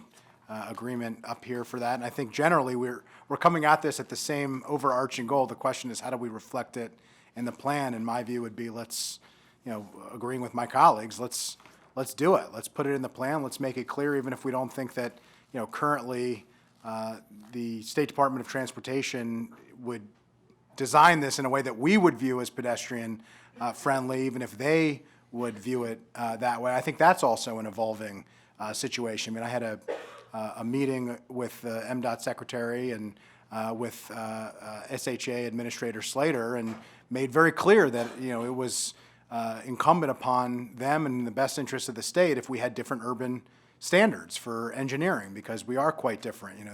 this corridor is quite different than Route 50 heading to the beach, and they shouldn't be treated with the same engineering standards. And I don't know that that's going to change overnight, but there was at least acknowledgement that that is true and that there are changes that can and could be made. And I think that we shouldn't sell ourselves short, particularly in a policy document that is intended to be reflective of our policy goals long-term. And just, I've heard, and I want to make sure we're clear as we work with our colleagues at DOT and council staff on the language, that you still believe that in terms of, if, from a policy standpoint, priorities, that transit on this corridor should be top priority. Some of these major improvements would be second priority. Is that accurate? Yes. And if you do that in that table, it would show that, because it shows alternative 2.5 for BRTs, short term. and this would be I just want to clarify that. I would just say yes. I think the short-term, long-term thing is yes, but ideally concurrently, but yes in that order. If, you know, and so I think that's fair. Yeah, and I think what Carrie said earlier, I mean, the language of saying, you know, this is something that we want, but we prioritize, you know, transit first. I mean, that would be a reflection, I think, of what the council's priorities have been and continue to be in terms of making these transportation improvements. I don't think that would be unique to this part of the plan. It would be reflective of the overarching goal, and I think memorializing that as part of this plan is important, because, you know, this plan is going to outlive any of us who are sitting here, regardless of how long we serve. Not so sure about that. I think we'll come back to it before I die. I mean, as council So- members, Oh, okay. sitting up here. Important distinction. So we'll either use this picture or you'll get us a different one. Yes. All right. I think we're in agreement here. The next item, we talked about the double lefts, the eliminating channelizations intersection. The plan does recommend eliminating them all. What channelizations are either what's known as hot rights, which is basically the right turns don't happen right there at the intersections just before, or can happen even earlier than that in terms of almost like a ramp. And it's dangerous for pedestrians if the speed of people going through those channelizations are fairly high, because there's no traffic signal blocking the traffic, and sometimes the sight distances aren't very good, and it can cause a real problem. And sort of Exhibit A for that is on Circle 18. You'll see a diagram of the intersection of Viersville Road and Connecticut Avenue, where if you're going, you have to sort of turn it sideways. If you're going towards Wheaton on Viersville Road, and you would go southbound on Connecticut Avenue towards Kensington, you have which is almost looks like an interstate ramp. People can go at a fairly high speed along there, and you see where the pedestrian crossings are. There's no protection, there's no traffic signal on those or anything like that, and cars can come by very, very fast. However, channelizations do serve a purpose in that it does take traffic that would otherwise go through the intersection out of the intersection proper, which makes a difference, in terms of congestion. And so to sort of automatically say in every case channelization should be eliminated, I think is the wrong way to go. Just like on the earlier item, you were saying that keeping all the double lefts in automatically is the wrong way to go. So I don't think there's it should be 100% one way or the other. And if you look on Circle 19, you'll see an example of a project which I'm not sure, Chris, do you know if DOT is doing this or State Highway? I don't. We're building it as part of the underpass project. Oh, okay. portion of it? The pedestrian underpass okay. What this is on Circle 19 is Wisconsin, or Rockville Pike becoming Wisconsin Avenue, coming in to Bethesda from the north. And right now, well, up until basically about a month ago, you could take I'll wait till you're finished. He's doing your work for you. Oh, okay. But everybody else, you should open your mouth. Let everybody hear this. Before this project went into play, you could go very quickly, 30, 35 miles an hour around that curve onto Woodmont Avenue, and you have a pedestrian crossing there between NIH and downtown Bethesda, which is very heavily used, right? Much more heavy than some of the ones in the Viersville Road corridor. And what the county is doing is redesigning that turn so it's a much tighter turn. It's actually almost finished. The turn part of it's done. I think it's just the wrap-up work that has to be done now. And so now, I don't think you can make that turn, and I go home that way every day when I drive, is probably 20, 25 miles an hour to make that turn, which is much more safe for pedestrians. And so I guess my bottom line point is, rather than saying the plan should eliminate automatically all channelizations, it could either eliminate or redesign the channelizations so that there's not higher than a 25 mile per hour target speed for that. And because in some situations, you've got an intersection like Connecticut Avenue and Randolph, in fact, the interchange is overcongested, and it doesn't meet the 100-second standard either that you just approved. So you could redesign that ramp that I pointed out so that the turns aren't nearly as fast as what they are now, and make it much safer. Yeah, as a matter of practice, we are not designing these anymore in our intersections, and when we're revisiting locations, we're working to eliminate them anyway. Generalization. There are certain circumstances where the radius becomes so large, it's actually worse to not do the channelization. Those are the times when we'd want to retain it. I think the language that we talked about earlier regarding double lefts is really the same situation here, is that as a general goal, we should strive to design these locations without these features unless they're proven to be necessary because the other outcome is worse. So I think Dr. Orland was on the right track here. 25 is still very fast for that type of turn where we have a pedestrian crossing, so we may look to lower that to 15 or work through some other language with planning that addresses this issue. Could we do that? You think it would be workable if we said 15? I think that's workable. That's the design turning speed for most That's the of our current work, standard so- basically for you already? For most things, so I think that's workable. But we'll work on alternative language with planning staff again that addresses these issues. Glenn, any reaction to that? No? That's fine, except that we're not really going to be building new intersections necessarily along Veersma Right, Road. this So is This is reworking. way more about going back in and changing something that exists. Make sure it works for that. Right, but some of these may be addressed through the BRT design where where the queue jumps are near intersections, we may be changing the geometry of these locations anyway. Okay. That's, Anybody have comments here? Okay, Will, and then Andrew.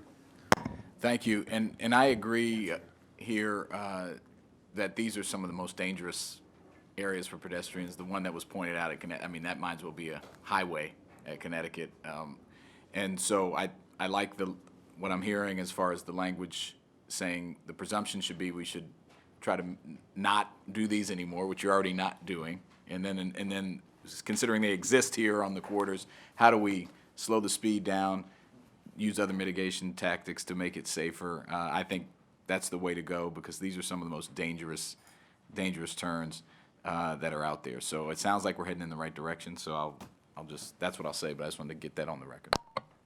Yep, I agree. I think the 15 mile per hour standard would be a good resolution. I'm neighbors with Dr. Orland and frequent that improvement. I just wanted to recognize you, Mr. Conklin, and the Department of Transportation, who have really done a good job there. I mean, it is a drastic change. The pedestrian access point has been improved in addition to the angle of the vehicles, and it has slowed down the speed of cars there. And it's right by a grocery store. It's right by NIH. I mean, that is a highly utilized pedestrian access point, and I think that is at the very least, as an intermediate solution to some of these existing channelized. Or I wanted to ask a question. There's also examples of areas where we've done no right turn on red, which slows down the cars. An example of that would be like Montgomery crossing over Wisconsin, just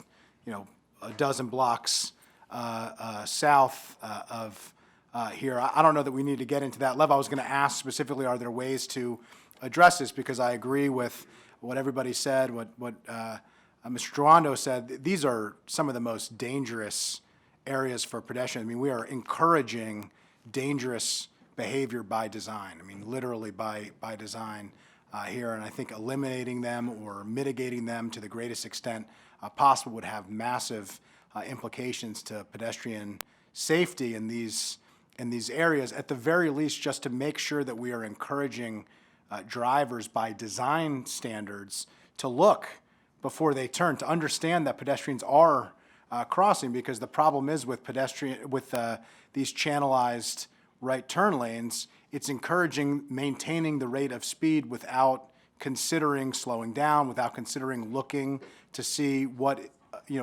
traffic, pedestrian, bike, et cetera, is coming. And that just by its very nature is the most inherently dangerous by design circumstance I think that we have in our outdated, highway type system in these areas. So I can say that change is working from an area that I walk frequently, and I also have, drive regularly. And I think, looking at right turn on red or other standards, but I think the 15 mile per hour, as long as it is amenable to those who have much greater expertise than I do, seems to me like it would be a standard that would significantly improve these dangerous Okay, situations. you've concurred with the decision we previously made. I need to move this along, my friends.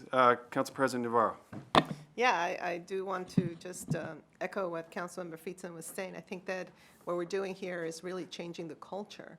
And when you think about areas, as you were just describing, everybody kind of knows that if you're going to drive through there, you know what to expect. You're not going to be driving as fast, right? You just kind of know and you plan accordingly. So I just want to make that point, that that's pretty much what we're doing here. We are literally changing the culture. And, if everything goes well, people will know that if you're going to drive through that corridor, then you're going to have to leave a little bit earlier than you used to, because now with all of these different treatments and prioritizing pedestrian safety, you're not going to be able to do what you do.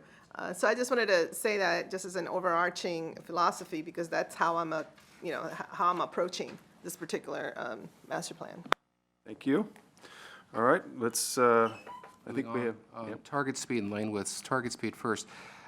Currently, the speed limit on Veersmill Road from just as you leave the Wheaton CBD heading towards Rockville is 45 miles per hour.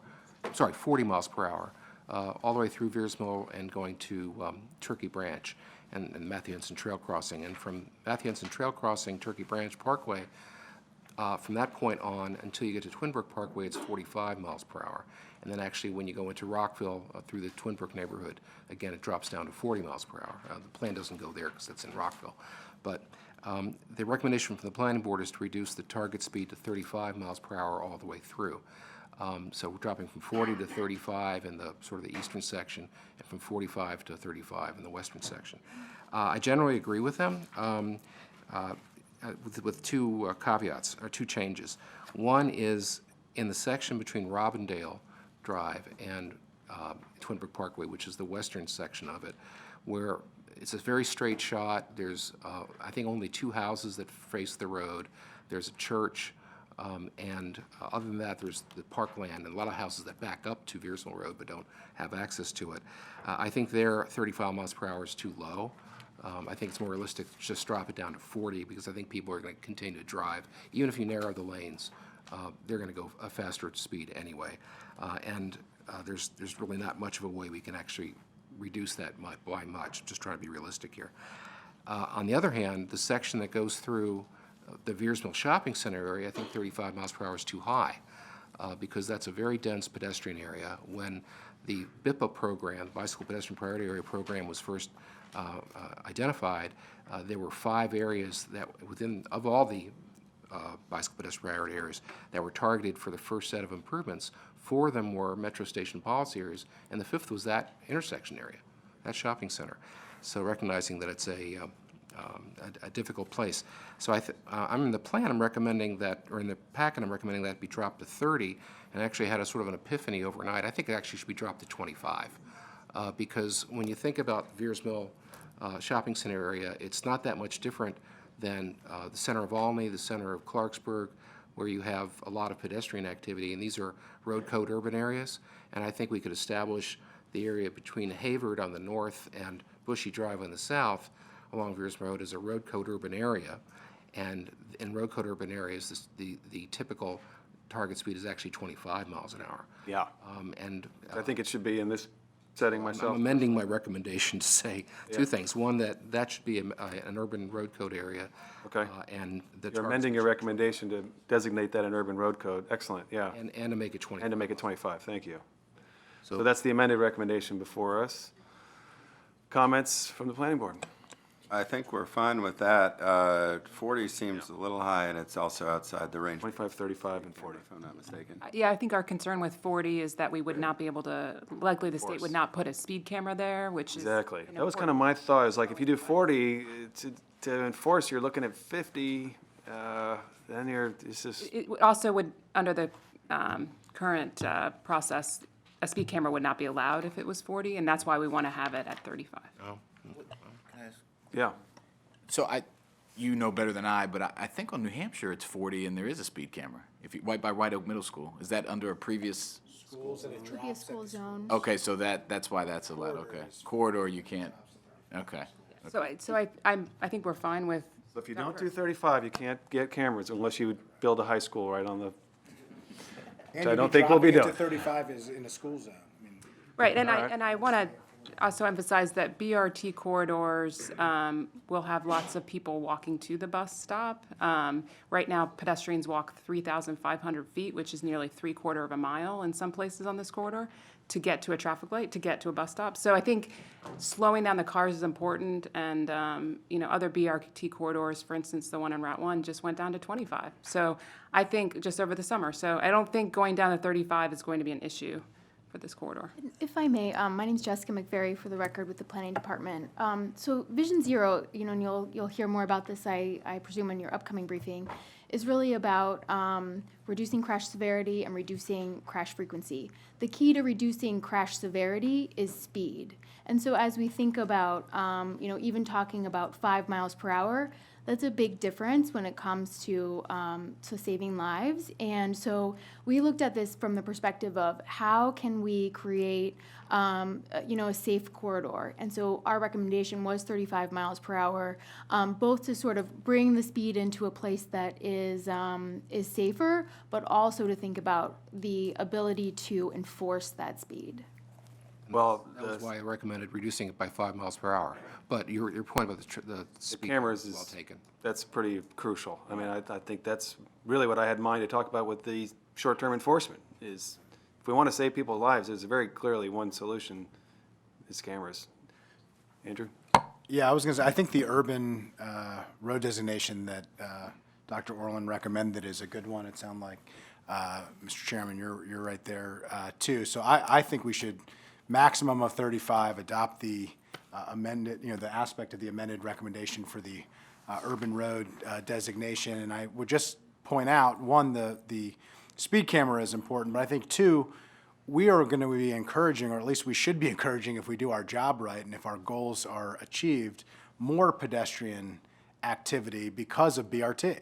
And so while there are areas that are underutilized today in terms of pedestrian crossings because they're in the less urbanized areas, because of BRT, we should be creating larger critical mass in particular areas that are going to require, even in the areas that are, the more kind of travel corridor portions and less urban portions, we should be generating more pedestrian activity. And so it underscores the need for the reduction in speed. So I think no more than 35 through the corridor, as planning suggested, with the added recommendation for the urban designation, I think would add to safety, because we saw the chart earlier, 40 miles per hour is pretty much the cutoff. And if we make the speed limit 40 and people are driving 50, at 40 miles per hour, the collision is 90. And so by lowering it to 35 and 25 in the urban areas, I think we're making a significant impact in saving people's lives and achieving our Vision Zero objectives. Okay. I think we have committee consensus here. How's that way? Lane widths. Reading right? 3, okay. Yes. Also, I have to keep score here. Okay, the next item within this category has to do with the lane widths, and I hope you have your plan with you as we recommended, because it really gets down to what's actually showing in the plan as typical cross-sections. On pages 32 and 33 of the plan, you see what's being proposed for the cross-sections, various parts in the right-of-way, depending upon whether or not there's a frontage street or not. But in all cases, it's assuming an 11-foot bus lane, the outside lane. This is the scenario where you'd have BRT alternative 3, the full BRT in the long term, where it would be a continuous bus lane the entire way, and that lane would be open for BRT as well as right-turning vehicles, people making a right turn to get on or off the road, and then the other 2 lanes. And the recommendation is that it be 11-foot lane for the BRT lane and 10 feet for the other 2 lanes. Maybe it's a confusion here, but when I add up the numbers, it does add up to 150 feet. But the problem is whenever you have a curb, and this is what we're talking about, a curbed section, what's called a closed section. Much of Veersmill Road now is an open section with shoulders, and the shoulders would go away. It would just strictly be curbed. You need to have a shy area between the edge of the lane and the curb, because the drivers are not perfect. They can't stay exactly in the middle of the lane if there's something could happen, and you don't want them hitting the curb. So that bus lane, rather than 11 feet, the lane could be 11 feet, but you need an extra foot for the gutter and for the shy area. So for measuring the distance from the face of the curb to the inside edge of that lane, it really should be 12 feet. Same kind of thing going on with the inside lane, where it shows 10 feet, but it's against a curb. You need, again, about a foot of a shy area there, so that really ought to be 11 feet. And finally, the middle lane between the 2 normally would be fine with 10 feet, except that now that would be the truck lane, because trucks wouldn't be allowed in the BRT lane. And trucks, even at a 35 miles per hour limit, and remember, even with speed cameras, people can go as high as 44 without getting a ticket. That's too narrow for heavy trucks. And so I think that ought to be 11-foot lane too. These are all less than what's out there now. What's out there now is full 12-foot lanes for all 3 lanes, which is the same width as an interstate. So it's a reduction in width. It's just not as much of a reduction as is proposed here. And the only other thing I'd say to amend this recommendation is based on what I just finished recommending earlier.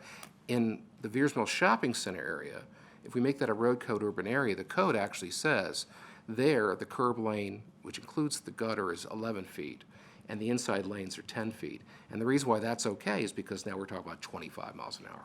We're not talking about 35 or higher. So that would be my recommendation, is we change the lane widths. Instead of being 11, 10, 10 on each side, it'd be 12, 11, 11, with the exception of the area within the Veersmill Shopping Center area. And you go to could take planning. and you could take the additional, the extra 6 feet you need, 3 feet from each side, maybe out of reducing the width of the median, for example. Go to planning, whoever's going to take the ball, and then we'll go to Will. I just want to point out that Connecticut Avenue, those lanes are very tight. I know a lot of people don't like them, but they work, and they create that friction to make people feel like they need to slow down. They're about 8.5 feet wide. The maximum legal allowable vehicle width to be street legal for any vehicle is 8.5 feet. Most, even heavy trucks, aren't more than 10 feet, even if you include the outside mirrors. I think it's safe to say the state of the practice is moving towards narrower lanes. We don't really believe that there should be any travel lanes that aren't on controlled access highways that are more than 11 feet, even for an outside lane. 10 feet really should be adequate. And again, Connecticut Avenue might be a little too tight because there's other issues with the geometry of that road that encourage people to try to drive faster because it's very, straight, and you don't have a lot of interruptions at some of those, segments. So people try to speed up even though it's a very narrow lane. But I submit to you that if 8.5 feet is workable on Connecticut Avenue, 10 feet for the inside lanes ought to work here. And it is important not only to slow people down, but also, as the council staff's memo observes, if you want to take 6 feet more pavement, it's going to come out of something else's hide.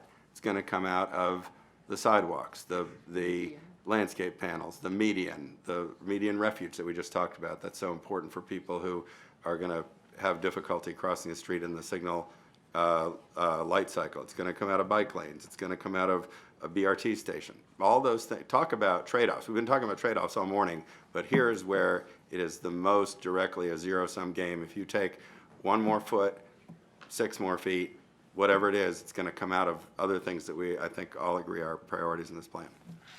Can I just respond? Connecticut Avenue, south of East-West Highway, they're 9-foot lanes, and the state highway prohibits trucks on it because it's 9-foot lanes. You're not allowed to drive a truck down that road. Buses use it, but when buses use it, they're often using 2 lanes because they're so wide. It really does not work to have lanes that narrow along this way. And the speed, of course, there on Connecticut Avenue was very low because it was low in the first place because of those lanes, and now we have speed cameras there. So there's that. Secondly, in terms of the median, in all but one of the 4 cross-sections on 32 to 33, the median is 16 to 21 feet wide. If you took 6 feet out of the median, you'd still have 10 feet available for refuge, and 6 feet is the minimum. So we had plenty of room for. Sorry, if I may, we actually worked very closely with our colleagues at DOT on these cross-sections, and the 16-foot median was the minimum because you need the 10-foot lane width along with the 6-foot median. So that was a strong hold from the perspective of DOT. I think in general, what we tried to do with this plan very, very sort of through a lot of long, detailed conversations was hold the curb line as they exist today. And so we worked tirelessly to basically keep all of the facilities that we were trying to achieve along this road in a consistent way within the existing curb line and not go beyond that into people's front yards. And so, you know, when we talk about sort of getting 6 additional feet, we did a lot of exercises to figure out how, what are the compromises that we can make, and the results that you see in these recommendations reflect those compromises. And so we really did try hard to go with the standard practice. You know, we've heard from SHA in recent meetings that even along Georgia Avenue, they're striping those as 10-foot lanes today. And so we went with the standard practice of what we're seeing and what we're hearing from agencies and reflected that in these recommendations, as well as thinking about how we can use, how we can use street trees, how we can use medians to also slow traffic while also providing space for pedestrians and cyclists. Chris, does DOT have concerns about the planning recommendation? We don't have concerns about it as guidance for how this would be designed. When we go into design, there's obviously changes that are made to these sections to accommodate the realities of what we encounter. We wouldn't mind an asterisk that say the ultimate cross-section is determined through design, but that's true in all master plans. But we did work closely on these knowing we were trying to hit existing widths and are generally comfortable. Again, the outside lanes may go to 11, particularly if talking with the state, they drive us in that direction. But again, as a basic way to proceed, we think this is the right direction. And even on Georgia Avenue, that when they did the restriping, the curb lane, which is where the trucks go, is wider than 10 feet. So. All right. Will? Thank you, Mr. Chairman. And thank you for your work on this. And I think complete streets are totally the way to go. I think it's a good model and they're much safer. And I know you guys put a lot of work into designing this. I just have a couple specific questions. I think you were starting to allude to one, but so the issue that Dr. Orland brought up about the curb space, could someone just directly answer that? Is that factored into here or is it not? The shy area, sorry. So the lane, you're speaking specifically of the bus lane? Correct. So that bus lane has 10 feet, and then there is 1 foot, as Dr. Orland mentioned, that would be the shy space. So it is factored in. It's simply, You're just saying that the bus doesn't need 11 feet. You think a bus can operate? I'm saying well that within the 10. the travel way for the bus is 10, and then there's a 1 foot area that is the distance that's between the curb and the bus, the gutter pan essentially. So that 1 foot is that.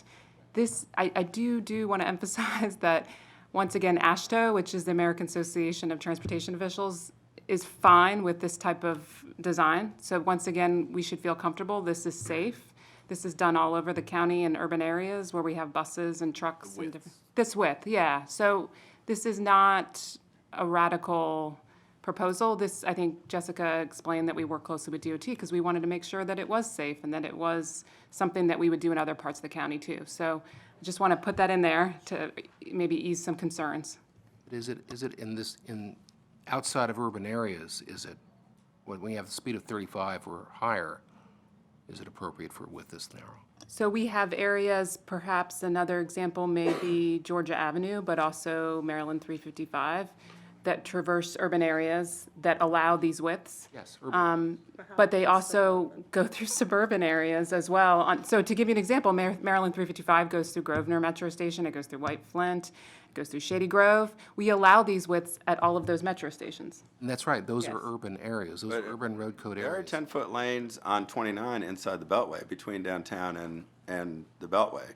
There's 10-foot lanes on Route 1 in College Park, which they reduced from a wider lane in order to get that center turn lane to prevent rear-end collisions. There's 10-foot lanes all over the county and the region, and I think that's the direction transportation planning is going, is 10 feet is ample. Yeah, and so I don't disagree with you, particularly in the middle lanes. I'm concerned about that curb lane. I'm also concerned, I want to make sure BRT has enough room and we don't get, you don't slip off the curb and get smacked by a bus. So I just think practically, this is a little different than an urban area, and that people are used to going faster in these streets, and there'll be an adjustment period, but this will slow people down, which it should. The other question I had was around the bike lanes, specifically. So you have on one of these, on page 32, you have 8 foot, if I'm reading that right, two-way reversible in the section 1, Veers Mill, and most of these are about, can you give me some guidance on what is a typically, to your standard question that you just brought up, an acceptable amount of width for bike lanes? Sure, so I can. Can we take some, could you reduce that a little bit and solve all our problems and have a compromise? So we actually had the fortune of going through this exercise while the Bicycle Master Plan was under review. And so we worked closely with the Bicycle Master Plan team also to look at these, at the widths of the bike facilities. You might remember that the now adopted Bicycle Master Plan recommends what's called a breezeway on the south side of Veers Mill Road, and that breezeway concept was a two-way separated bike lane. And so what you're seeing on the left side of these sections on pages 32 and 33 is that breezeway concept as it applies to Veers Mill Road. So two-way separated bike lanes with the 8-foot minimum. Or 10 in some places here. Where we had more space to give, we went to their preferred dimension. On the north side of Veers Mill Road, we've recommended a side path, and that's basically, a path that's off the street, but that is something that's able to be used by both pedestrians and bicyclists. So the two-way separated bike lane in the 8-foot dimension is at the minimum. Where we have had additional space in the right-of-way, we allocated the preferred dimension. Okay, so 8, you're saying, is the minimum. Mm-hmm. Okay. And thank you for that, it's helpful. Did you do an analysis of current bike usage on this corridor and projected? Did someone look at that? And your analysis of these widths and, So David Ansbacher, I was the project manager for the county's bicycle master plan. We did a countywide plan. We certainly had data in some locations, but a countywide plan, we certainly could not look at every road that's out there. I think what's driving usage primarily is the facilities or the lack of facilities that are out there. It is not safe to ride a bike out there. You can't even, as we know, walk in many locations, so the expectation that people are going to be bicycling on a 45 to 50 mile per hour road is really, that's what's driving the lack of any bicycling. So we do not have data on most segments. and I was going to ask also, do we have numbers? And we can do this offline. I think this is a huge issue in all these areas. Some of our folks have been challenging council members to ride my bike down Randolph to Veers Mill, and I said, no, I'm not going to do that. But, because it's not safe. But there's also the issue of you have 20,000 transit riders. So, a lot of people are using bus, and a lot of people are walking, and then you have some people who are driving. And I think some people will take advantage of the biking. I just want to make sure that it's safe for them to do so, but that we're also balancing the needs for BRT to run effectively and not hit people off the sidewalk, and also not narrowing the lanes too much. So I'm trying to balance all those factors and just kind of saying in real time how I'm thinking about it. I would just like to add that, I've been through hundreds of these discussions where you have a cross-section in a master plan and you start working with the State Highway Administration and the Department of Transportation, And it doesn't stay exactly like this. This, in a sense, is aspirational. But when you get out there and you start designing and you discover you need slight variations, they rarely end up exactly like this. So I really agree with what Mr. Conklin said, is if, you add at the bottom of each of these pages, with the final cross-section to be determined at the time of design. I think that the goal we're saying here is, instead of 12-foot wide roads that really encourage very rapid car movement, let's narrow the roads down, slow the speed limits down. It may be that State Highway is going to say those bus lanes, BRT lanes, have to be 12 feet. Right. That very much could be the case, and we could probably shave, a foot off of a green panel and have it be 5 feet instead of 6 feet. Right. There's lots of ways that this will evolve, but I think the goal is to set out the vision and to say the details will come into the design. Go ahead, Casey. Well, I was just saying, Ms. Navarro had it exactly right in the earlier discussion of, let's not start diluting it, watering it down today, because it's not going to get better when you hand it over to SHA, right? It only gets worse, So my so. prophecy comes to pass. But I agree. That asterisk is a good asterisk. I thank you for talking me through it. I agree with the concept, and I would maybe ask our chair if he's, and my colleagues, if they're open to adding such an asterisk. That would make me feel better, and then we can keep the general goal and aspirational of this setup. The asterisk being, I might ask you to refer to page 39 of your plan, notes for table 3. Note number 1 does include reference to the minimum right-of-way, may not include land needed for spot improvements such as local bus or BRT stations. So you might be able to add language there if appropriate also. I was saying the language that Mr. Conklin recommended around subject to final design as needed. You could restate it more articulately than I did, but that's what I was suggesting. okay. I'm handicapped that I can only ever say something once. It never comes out the same the second time. Go back and run the tape, exactly. Andrew? Yeah, I think that's a asterisk that we can put it at the outset. I don't think we need to put it specifically for here, and I would hate for it to dilute what our goal is here, because a road diet is foundational to Vision Zero. It's at the very heart of what we're talking about here, and it doesn't seem to me that the 1110 standard, which has become a national standard and a change, is something that we should introduce any level of uncertainty towards our commitment in terms of achieving. Now, all of this, in terms of the plan, is subject to design and engineering realities on a case-by-case basis, and until transportation gets in there and studies it and looks at implementation, we're not going to be making those changes. So I guess my amended suggestion, which I'm totally happy with, would be to put that asterisk, not specific to the road diet part of this, because I think that sends the wrong message, but put it at the outset or in some more general area to say all of these recommendations are based off of design realities. I would just say, for better or for worse, I strongly believe in road diets. I'm better at road diets than personal diets. I think that's just, it is what it is, and I'm more committed to it. But I think that we ought to demonstrate our commitment. I mean, this is the first Vision Zero plan that we've done. We adopted Vision Zero.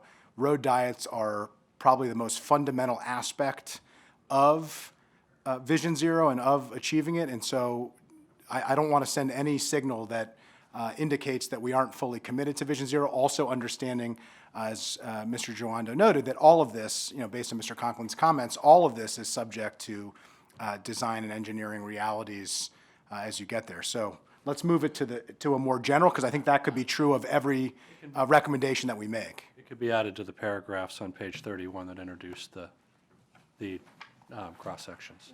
I just want to also note, I want to keep in the protected bikeway in the access road. I gave some thought to Glenn's suggestion about sort of backing off of it there, I think primarily as a budget saver, but I just think we ought to strive for a continuous bike Can I ask you lane. a question about that? Sure. I feel less strongly about that. I mean, my very strong feeling about it is making sure that it is continuous, that it is user-friendly, that we are providing the the breezeway that is, required in fulfilling the bike master plan, how that materializes in terms of being part of the inside lane or part of these access roads, I feel personally less strongly about. And so I'd just be interested if there are thoughts from planning or from transportation as part of this, of whether or not we think we can achieve the breezeway and the goals of the bike master plan, which I am a strong supporter of, but if we can achieve it within the access roads as opposed to in portions of the corridor as opposed to continuous designated, dedicated areas.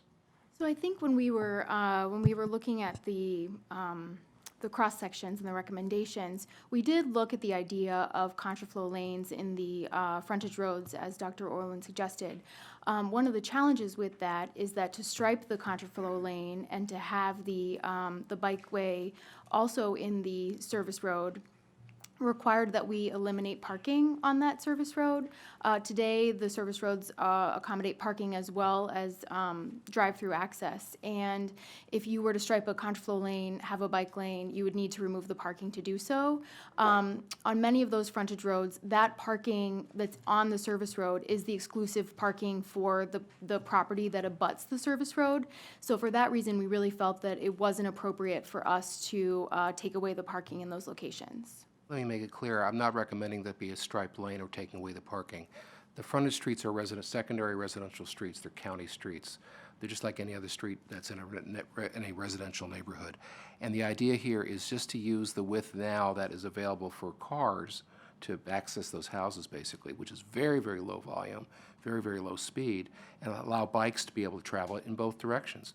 And in fact, we have 2 examples in Silver Spring where that exists today, on Cedar Street south of Wayne Avenue and Ellsworth Drive. I mean, you're sort of saying make it like a Woonerf, It's not really a Woonerf is a little different. Woonerf is where pedestrians and bikers and cars all use exactly the same space. You wouldn't have pedestrians necessarily in the road. I mean, a lot of people do go there anyway, but it wouldn't be you think of Woonerf as being mostly in business district areas. It's a shared road. How about You're close. I think that that is acceptable, but I just think it's preferable to have a dedicated protected lane that's continuous. As somebody who's actually tried to ride my bike down Wiersma Road from here, it is scary, and it would be great, just as an interim condition, to get continuous connections to those frontage roads, and that would be so much better than it is now. However, I think that where you're going, Mr. Reamer, is right, that maybe you could say the preferred ultimate condition is a separated bike facility, but that the interim condition could be to provide the continuous route that may rely on some of the frontage roads. That's plausible. I'd be very interested in that because I think there is a much preferred alternative to what is currently existing, which is you are putting your life into your own hands by biking currently on Veers Mill. And setting the bar so high that becomes an excuse not to do anything. So the bike master plan already calls for this continuous bike facility, but recognizing that might not happen for a while or might not have till PRT or whatever happens in the future, a lot of variations, if we could at least get a recognition that we should try to connect it as quickly as possible and then ultimately shoot for something that's more The dedicated. chairman's recommending is exactly what I'm recommending. I'm recommending that where there's a frontage street, it serve as the bikeway on that side of Veers Mill, at least in the short term. Yeah, just don't take out the long-term idea that it's. Right. That was gonna be my proposal, that we acknowledge the difference, between the perfect, not let the perfect be the enemy of the good, and also I wanted to ask about the cost implications, but, because that seemed to be one of your concerns there. I think what I'm hearing, and I may be hearing incorrectly, is to simply paint on those side roads sharrows, which are the arrows that show that a bike can also travel on that piece of pavement. And that's certainly something that's easy to do. It's very quick, it's very short term. It doesn't create a lot of total solutions because those side roads are not continuous. I'll have to tell you, if I was riding a bike, I'd be doing it anyway. That's where I'd be riding my bike, not on Veers Mill. I'd be riding on the quieter road. We can, sort of verify that by painting some sharrows on the road. Well, that's what I'm getting at, That's is fine, that the but- problem is not that the side roads are not a big improvement if you could ride on them. The problem is that they don't connect continuously, so it would have to be done as part of a interim solution that would get you something that's strung together that Right, works. and when in addition to what Ms. Wright was saying, is that right now these streets are one-way streets, and so at the end of each block, it says, "Do not enter." But what happens on Cedar and Ellsworth says, "Do not enter except bikes." So it makes it very clear that bikes can go in the off-route. If I may, we haven't talked a lot about the short-term recommendations versus the long-term recommendations that are put forward in the plan. But as a short-term recommendation or an interim solution until the bus rapid transit is constructed, the plan does recommend the use of these service roads for bikeways that would then connect to the parallel streets, with neighborhood greenways being on those parallel streets. So that is shown in your map 7 on page 44 of your plan. The recommendation is the first bullet in the second column of page 42. So we did try to use those service roads as they exist today to provide that important connection along Veers Mill, but then connect using the parallel streets where they exist to provide continuous access between Rockville and Wheaton. Thank you. Could someone just answer my question about the cost implications? I don't think we have a cost estimate for that explicit. It's cheaper not to build them. Yeah, right. But, thank you for that clarity. Andrew Bossi, Montgomery County DOT. Certainly the scale of reconstructing curbs or trying to construct new, I guess, geometry and kind of concrete asphalt in there. I forget the numbers off the top of my head, but I think it's about an order of magnitude of an extra zero. From that down to restriping, that's certainly a much lower cost. Thank you. And I successfully got you into the conversation, which was one of my goals. So, thank you. All right, Andrew? So are we? Yeah, what are we, we're all on the same page. What page is that? Well, it's the cross-sections on page Well, 32. and We're agreeing with the planning board's cross-sections. It talks about in the short term. We could add a little extra sentence maybe on page 42 that says, that specifically references the frontage roads and that those can also be utilized. Just to, Utilizing the near term to. right, as a short-term solution, we can put a Which put a is- point on that. Sacrificing the long term, which is. Right. On page 44. All right. Glenn, is that clear? Clear enough. We'll figure it out. No, it's clear. Gannon Road Extension, the issue guys came up with the land use as well. The plan says that there should be a connection between Gannon Road and Coley Drive. In other words, Gannon Road should be extended to Randolph Road at a point where it's across from Coley Drive. What's the best page to look at this? I should have put that in. You could look at it on page 91 of the plan. That would give sort of an illustrative idea of that extension. It's the dots? Which one is it? Yes, the purple dots would show the extension of Gannon Road as we conceived it in an illustrative way. There's another table too, which, sorry, map, I'm trying to find it earlier. Sorry. It's in here. All right. Glenn might also be looking Page at page 36. 36 of the plan. Yeah, 36, that's what I was looking at. 36 brings, you can see Gannon extends to Randolph, but it doesn't come in at the same point that Coley does. And the plan actually, in the text, says on page 37, I believe. Gosh. Okay, Bottom line is that you could extend Gannon to meet Coley, but it might be that, there it is, it's the second to last bullet on page 37. If the county Department of Recreation's administrative office site on Bushy Drive is redeveloped, extend Gannon Road northwest as a business district street, as shown in figure 14, from its current terminus west of Bushy Drive to provide a connection between Gannon Road and Coley Drive. So the idea is that Gannon Road and Coley Drive would meet at Randolph Road at the same place, which is a little different than the concept on that other page, Jessica. The DOT's comment is in agreement with that if there's going to be the two roads intersecting Randolph, they should be in the same place, so you don't have two intersections on Randolph so close together. I agree with that as well. But part of that could be relocating Goley Drive to meet Gannon Road. So, and when the Stony Mill development, or that redevelops, Coley Drive could be relocated. So that would be the recommendation, basically stick with what's in the plan on page 37 in that bullet, but I think we need to amend the diagram on page 36 to show that. But the exact alignment of both of those roads would have to depend upon the redevelopment proposals go to the planning board, and the planning board make a decision, getting input from DOT, as to where that connection should be. Okay, why isn't this just creating a new cut-through so that people can go around Veers Mill and Randolph and just start going through the neighborhood like they're doing already on the diagonal opposite side of that intersection? Well, what it is doing, in our view, is breaking up a mega block. If you have that Bushy Drive site is, I think, 6 acres, and we think 6 acres is a mega block, and it needs to have some way of being broken up.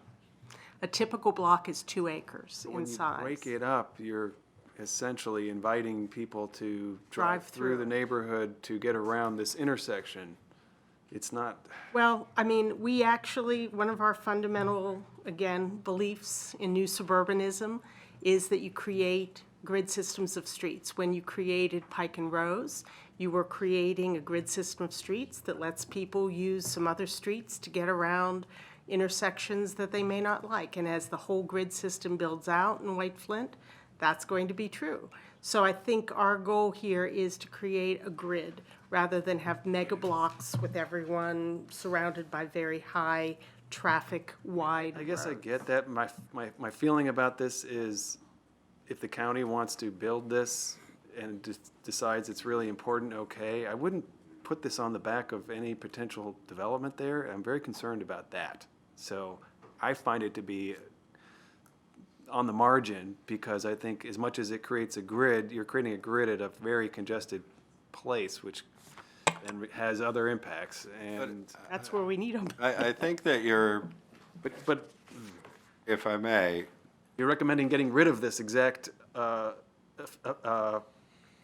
use on the other side of the intersection at, what's the name of the street? Glenn? Colton? but the. No, the other, no, on the other side of the intersection. As you were talking about earlier, where Selfridge?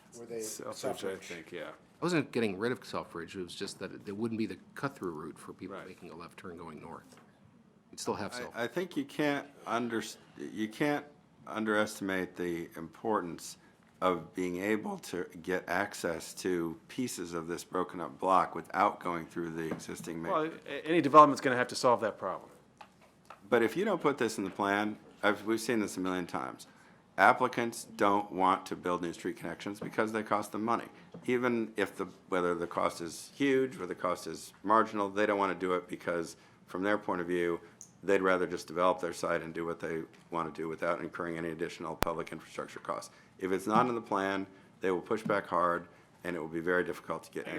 It just needs to be clear, it's not necessarily the obligation of an applicant. If we do an affordable housing development at this location, this could become a deal breaker. I think if it may be appropriate for the public to bear that cost as part of some public-private partnership, that seems reasonable, but I'm just suggesting that I'd be careful about backing away from the idea of making these grid connections or they're never gonna happen. And we've seen that this is part of the problem that we have is so many arterials with very limited access except through one point of entry and exit, and that causes more congestion. It causes more of a problem. And really, it's very hard, you can't fix that problem overnight, but this is an attempt to chip away at it bit by bit. I don't see the grid there. I don't know where you're going from where to where. I don't see it. Oh, anyway, Andrew. Well, I appreciate everything that you've said, Mr. Chairman. I think that there's two things here, though. I just want to kind of separate the two issues. One is, should we or should we not include this road extension to connect and create the grid? One. And two, I think Dr. Orland's point, and I think it's an important one, if we do choose to do it, the words in the plan and the pictures in the plan don't reflect each other.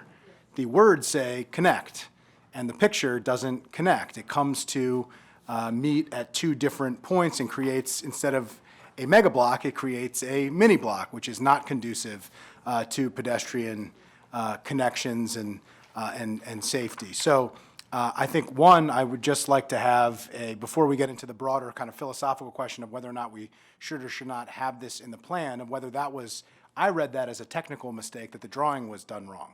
But I could be wrong Correct. on that. I think the goal is to connect and create a grid with existing streets, and we can absolutely correct that. Great. And how that happens, to Dr. Orland's point of moving one road down to meet the new road, or moving the new road up to meet the existing road, I think, to me, is somewhat a distinction without a difference. And until we know what the application and development opportunities are for that site, we won't know what is the preferred alternative. And I think that, this isn't the time to be making that decision. That then would be the time to make that decision.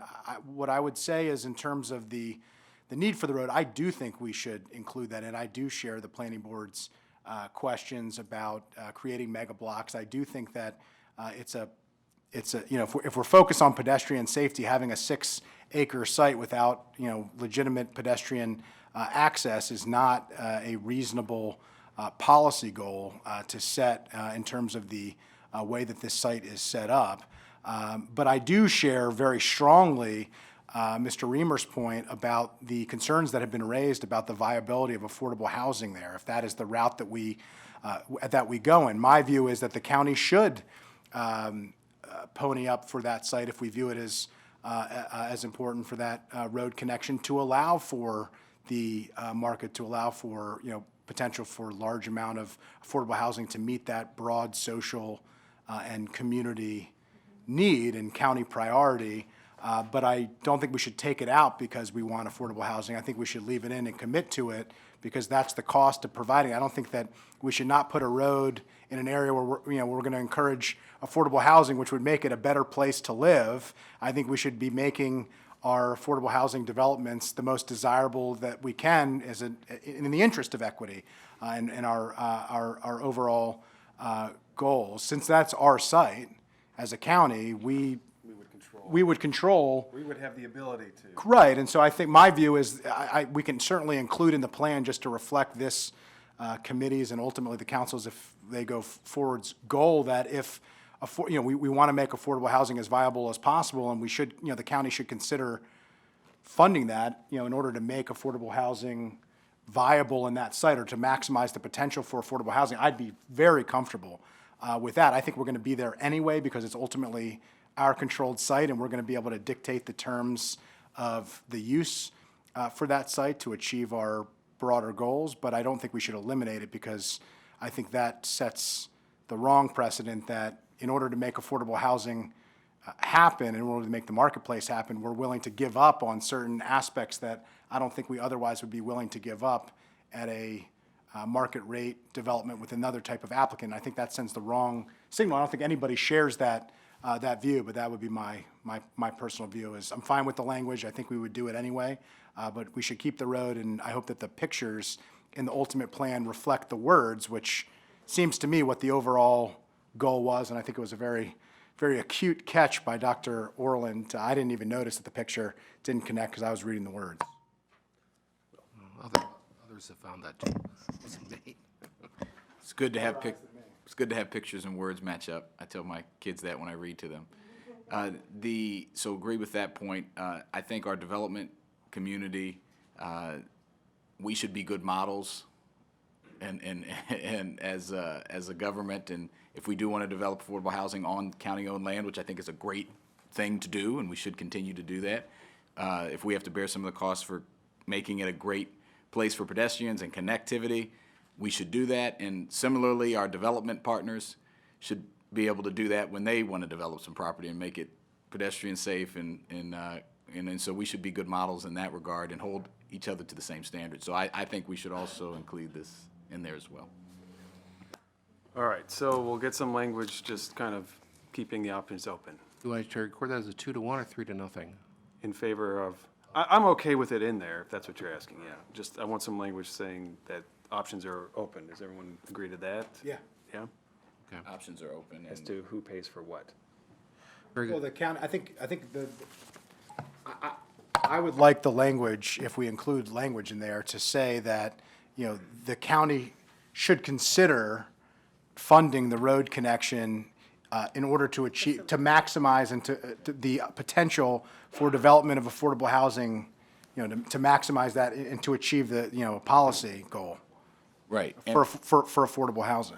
And I would agree, and I think that my whole point of being good models, I think that's different than saying options open. So I think I Yeah. want to be a little more, Doesn't require it, but maybe Yeah. you'd interpret your language differently, but. yeah. But I think the idea should be affordable housing should be maximized wherever possible with county-owned land, and that we should be willing to bear some of the costs to make it, you know, to facilitate it and to make it plausible, because, you know, the market is what the market is, and we need to, as a government, you know, put the pebble in the pond to allow the ripple effects to occur and to maximize affordable housing where possible. Okay. Next one, community outreach. There's, as there was in the bikeway plan, there was a section on what the planning board did to reach out to folks. That's really a good thing to put in the draft plan because it shows the public as well as you what they've done to reach out. But what we do with the bikeway plan, and I'm recommending we do here, is take that section out in terms of what's in the final adopted plan, because, again, this is a 30-year plan, and what we did in the year leading up to this in terms of outreach is not going to be particularly timely, I guess, anymore. So I would just recommend taking it out.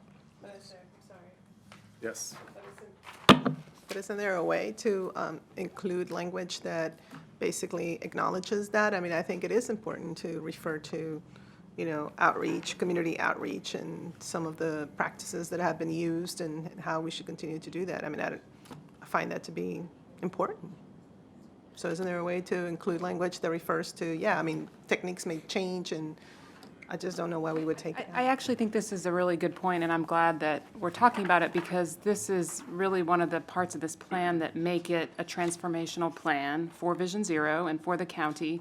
And I think other plans could learn from this plan in terms of their community outreach. We've actually had other stakeholders approach us and ask us our techniques in terms of reaching the community because they want to learn from them.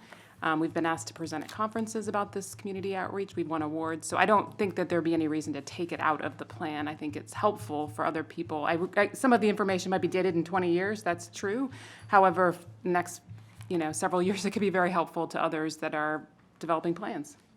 I think if I could just add quickly, that the community outreach was really the foundation of this plan in terms of how we made the connection to move toward Vision Zero, and thinking about pedestrian safety and the ability to cross the street was what we heard from the community. And so that's why, one of the reasons that I feel so strongly that it should remain intact in some way is because it really was the foundation for how we got to where we are today. Well, I mean, and it's part of that culture change I was referring to. That should be our standard. And so we are kind of getting there, where plans are based on what the community, says it's needed. So the more that we include this and we specifically refer to how it has been implemented and the success of it, I think the better we're going to be moving forward. So respectfully request the committee to not take that out. So, Glenn, are you sort of saying that this document, this is the plan, essentially, that we would produce another version at the end of this conclusion of this, and it wouldn't be in there anymore? Look or- at the pages 2, starting at section 1.5, community outreach. Sections 2, 3, 4, and 5, and 6, I guess. I think it's kind of interesting also as an historical record. I'm happy to leave it in there. This is the great controversy over the community outreach section of this No plan. great controversy. All right, I will leave it in there. Different kind of plan. And so we have taken community outreach out in other plans, but this is a different kind of plan, and we think it's important to keep it in. Yeah, and I would just say, more outreach the better, more signaling of outreach the better. So I would say we keep it in as well. It's in there. Great. All right, the last, The council president made a good point previously about making these situations that are extraordinary, ordinary. And, I think reflecting that in the plan, that this is and should continue to be our goal always, that we did a public hearing in the community versus at the council hearing to make it as accessible as possible. I mean, I was personally particularly heartened by the fact that we had 1/3 of the people speaking spoke in another language. And actually, the council president had to step in and help out with some translation, which was a really great, I think very symbolic and a great situation for us with a county that has 1/3 of our residents who weren't born here, and really reflecting that in it. But I think to the council, and we also had a family come and say, hey, our property used to be a farm.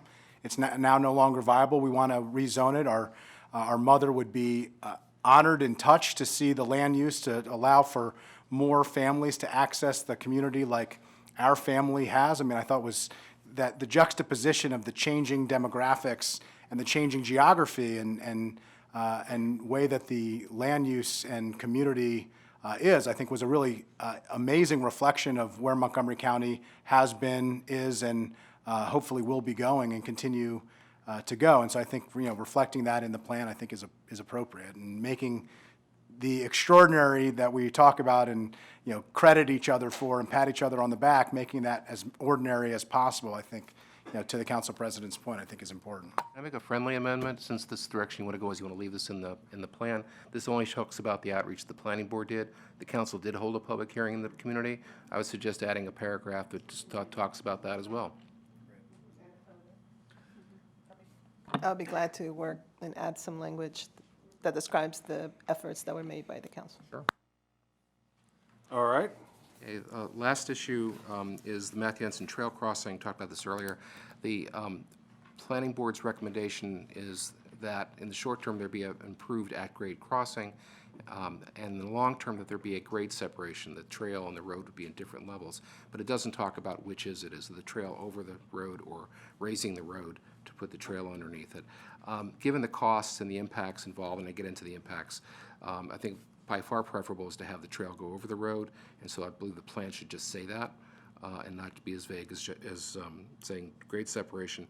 And secondly, that it be classified as a short-term improvement, not a long-term. And I recognize there's already a short-term in there for the improved at-grade crossing, and maybe a step 1 and a step 2 within the short-term range. I think this is an urgent need. I think it's been an urgent need since the trail was put in the first place. And we just haven't gotten it together to do this. And so I think that... Thank you, Glenn. I really appreciate your incisive approach here. Any reaction to that proposal? I like it. Jessica? Sorry. When we were thinking about this, we actually weren't sure about landings and grading and transitions, and sort of if a overpass was more feasible than You wanted to do a tunneling. gondola? So we left that, so we left the flexibility in there to think about that at a future design. Well, I like the idea of getting some momentum behind this crossing, and let's start thinking about how to put it in the capital budget. Let's put it in the short term. It's obviously a very significant location where 2 people have died recently. But defined as a trail crossing, Yes. overpass. Okay. Any comments? Will? Andrew? Thank you for that. I totally agree. I think we should keep this. Generally, at-grade is my preference, and I think is the best practice, and that is true in a lot of these situations, but this just doesn't allow for that in a safe way because of the way that the road is at a valley. Speed naturally is going to pick up. I don't think, any road diet that will eliminate that. I think we can mitigate it, but the viewpoints are just not there. And so this is an example, I think a really good example of when a different grade crossing is required. And I think changing it from a long-term to a near term, given the 2 pedestrian deaths, given the exigency of the situation, given the understandable community concern that is there, I think signals our commitment to this, and I think that is an important signal to be making. And I think, to Chairman Reamer's point, really get some momentum behind this, because this is an absolutely crucial crossing, and it is incredibly, life-threateningly dangerous as it currently stands today. And, yeah, I would agree. I think this is a great suggestion. Glenn, I remember when we stopped there on the bus tour, you know, you can't help, and I've gone through that intersection many times. I remember when the deaths took place. It's just horribly sad. It's a danger. You can't get more dangerous than that. And I think absent some sort of major signal and action, you won't have people using the intersection. They're going to, which is, I think, happening. You have people just not crossing there as much, even with the current setup. So I think it's a great, we should signal that and commit that we're going to do that and create that overpass. So I would agree with my colleagues. Thank you. It's, One moment. No, I appreciate my colleagues' attention to this. There's no doubt that there's been so many different attempts at trying to make that safer, including all the fight for the Hawk signal, and had a lot of fun at Kojo going tit for tat with SHA on that. But really, truly, disappointed, of course, that it hasn't made the difference that we all expected, and it is because of how strange that, the geography is. So it is high time that we make a commitment to this, and I appreciate the concern and also the commitment to make this a higher priority. All right, it's 12:10, you have state legislation at 12:30. 12:30, I think we've got to wrap up. I don't think we can do land use. We need at least an hour, I'm going to guess, maybe 45 minutes for the land use. Wouldn't you agree, Pam? Folks that were here for the discussion. And the discussion on short-term improvements, will also return to that. Yeah, I suggest we do that, if it's, I know it's a different committee, but I suggest we do that maybe as part of the Vision Zero briefing at T&E, which will be a little later in the month. It'll be this month. What is that?